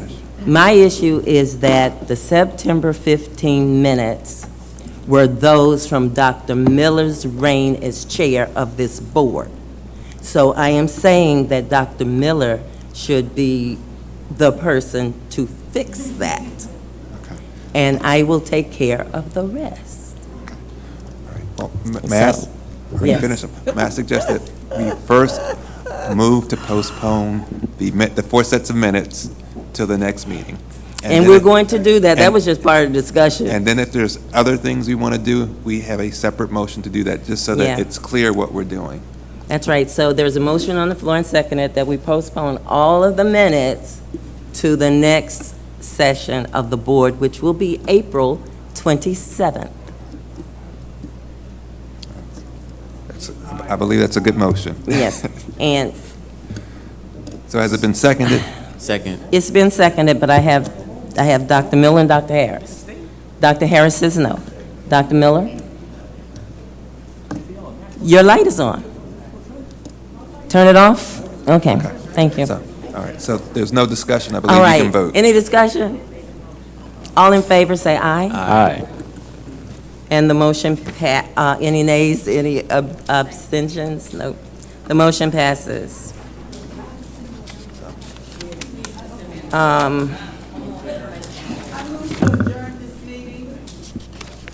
Second. Motion to confirm actions taken in executive session. I move to approve actions in executive session. Second. It has been moved and seconded to approve motions taken in executive session on March 23rd, 2023 as follows. To receive a report from the CEO, to discuss approved student appeals, to discuss approved personnel matters, to receive a report from internal audits, to receive legal advice. Now, may I have, all in favor? Aye. Any nays, abstentions? Motion passes. Colleagues, may I have a motion to adjourn? Motion to adjourn. Thank you. And we are adjourned. Yes. No, the record is over. We've adjourned, but go ahead.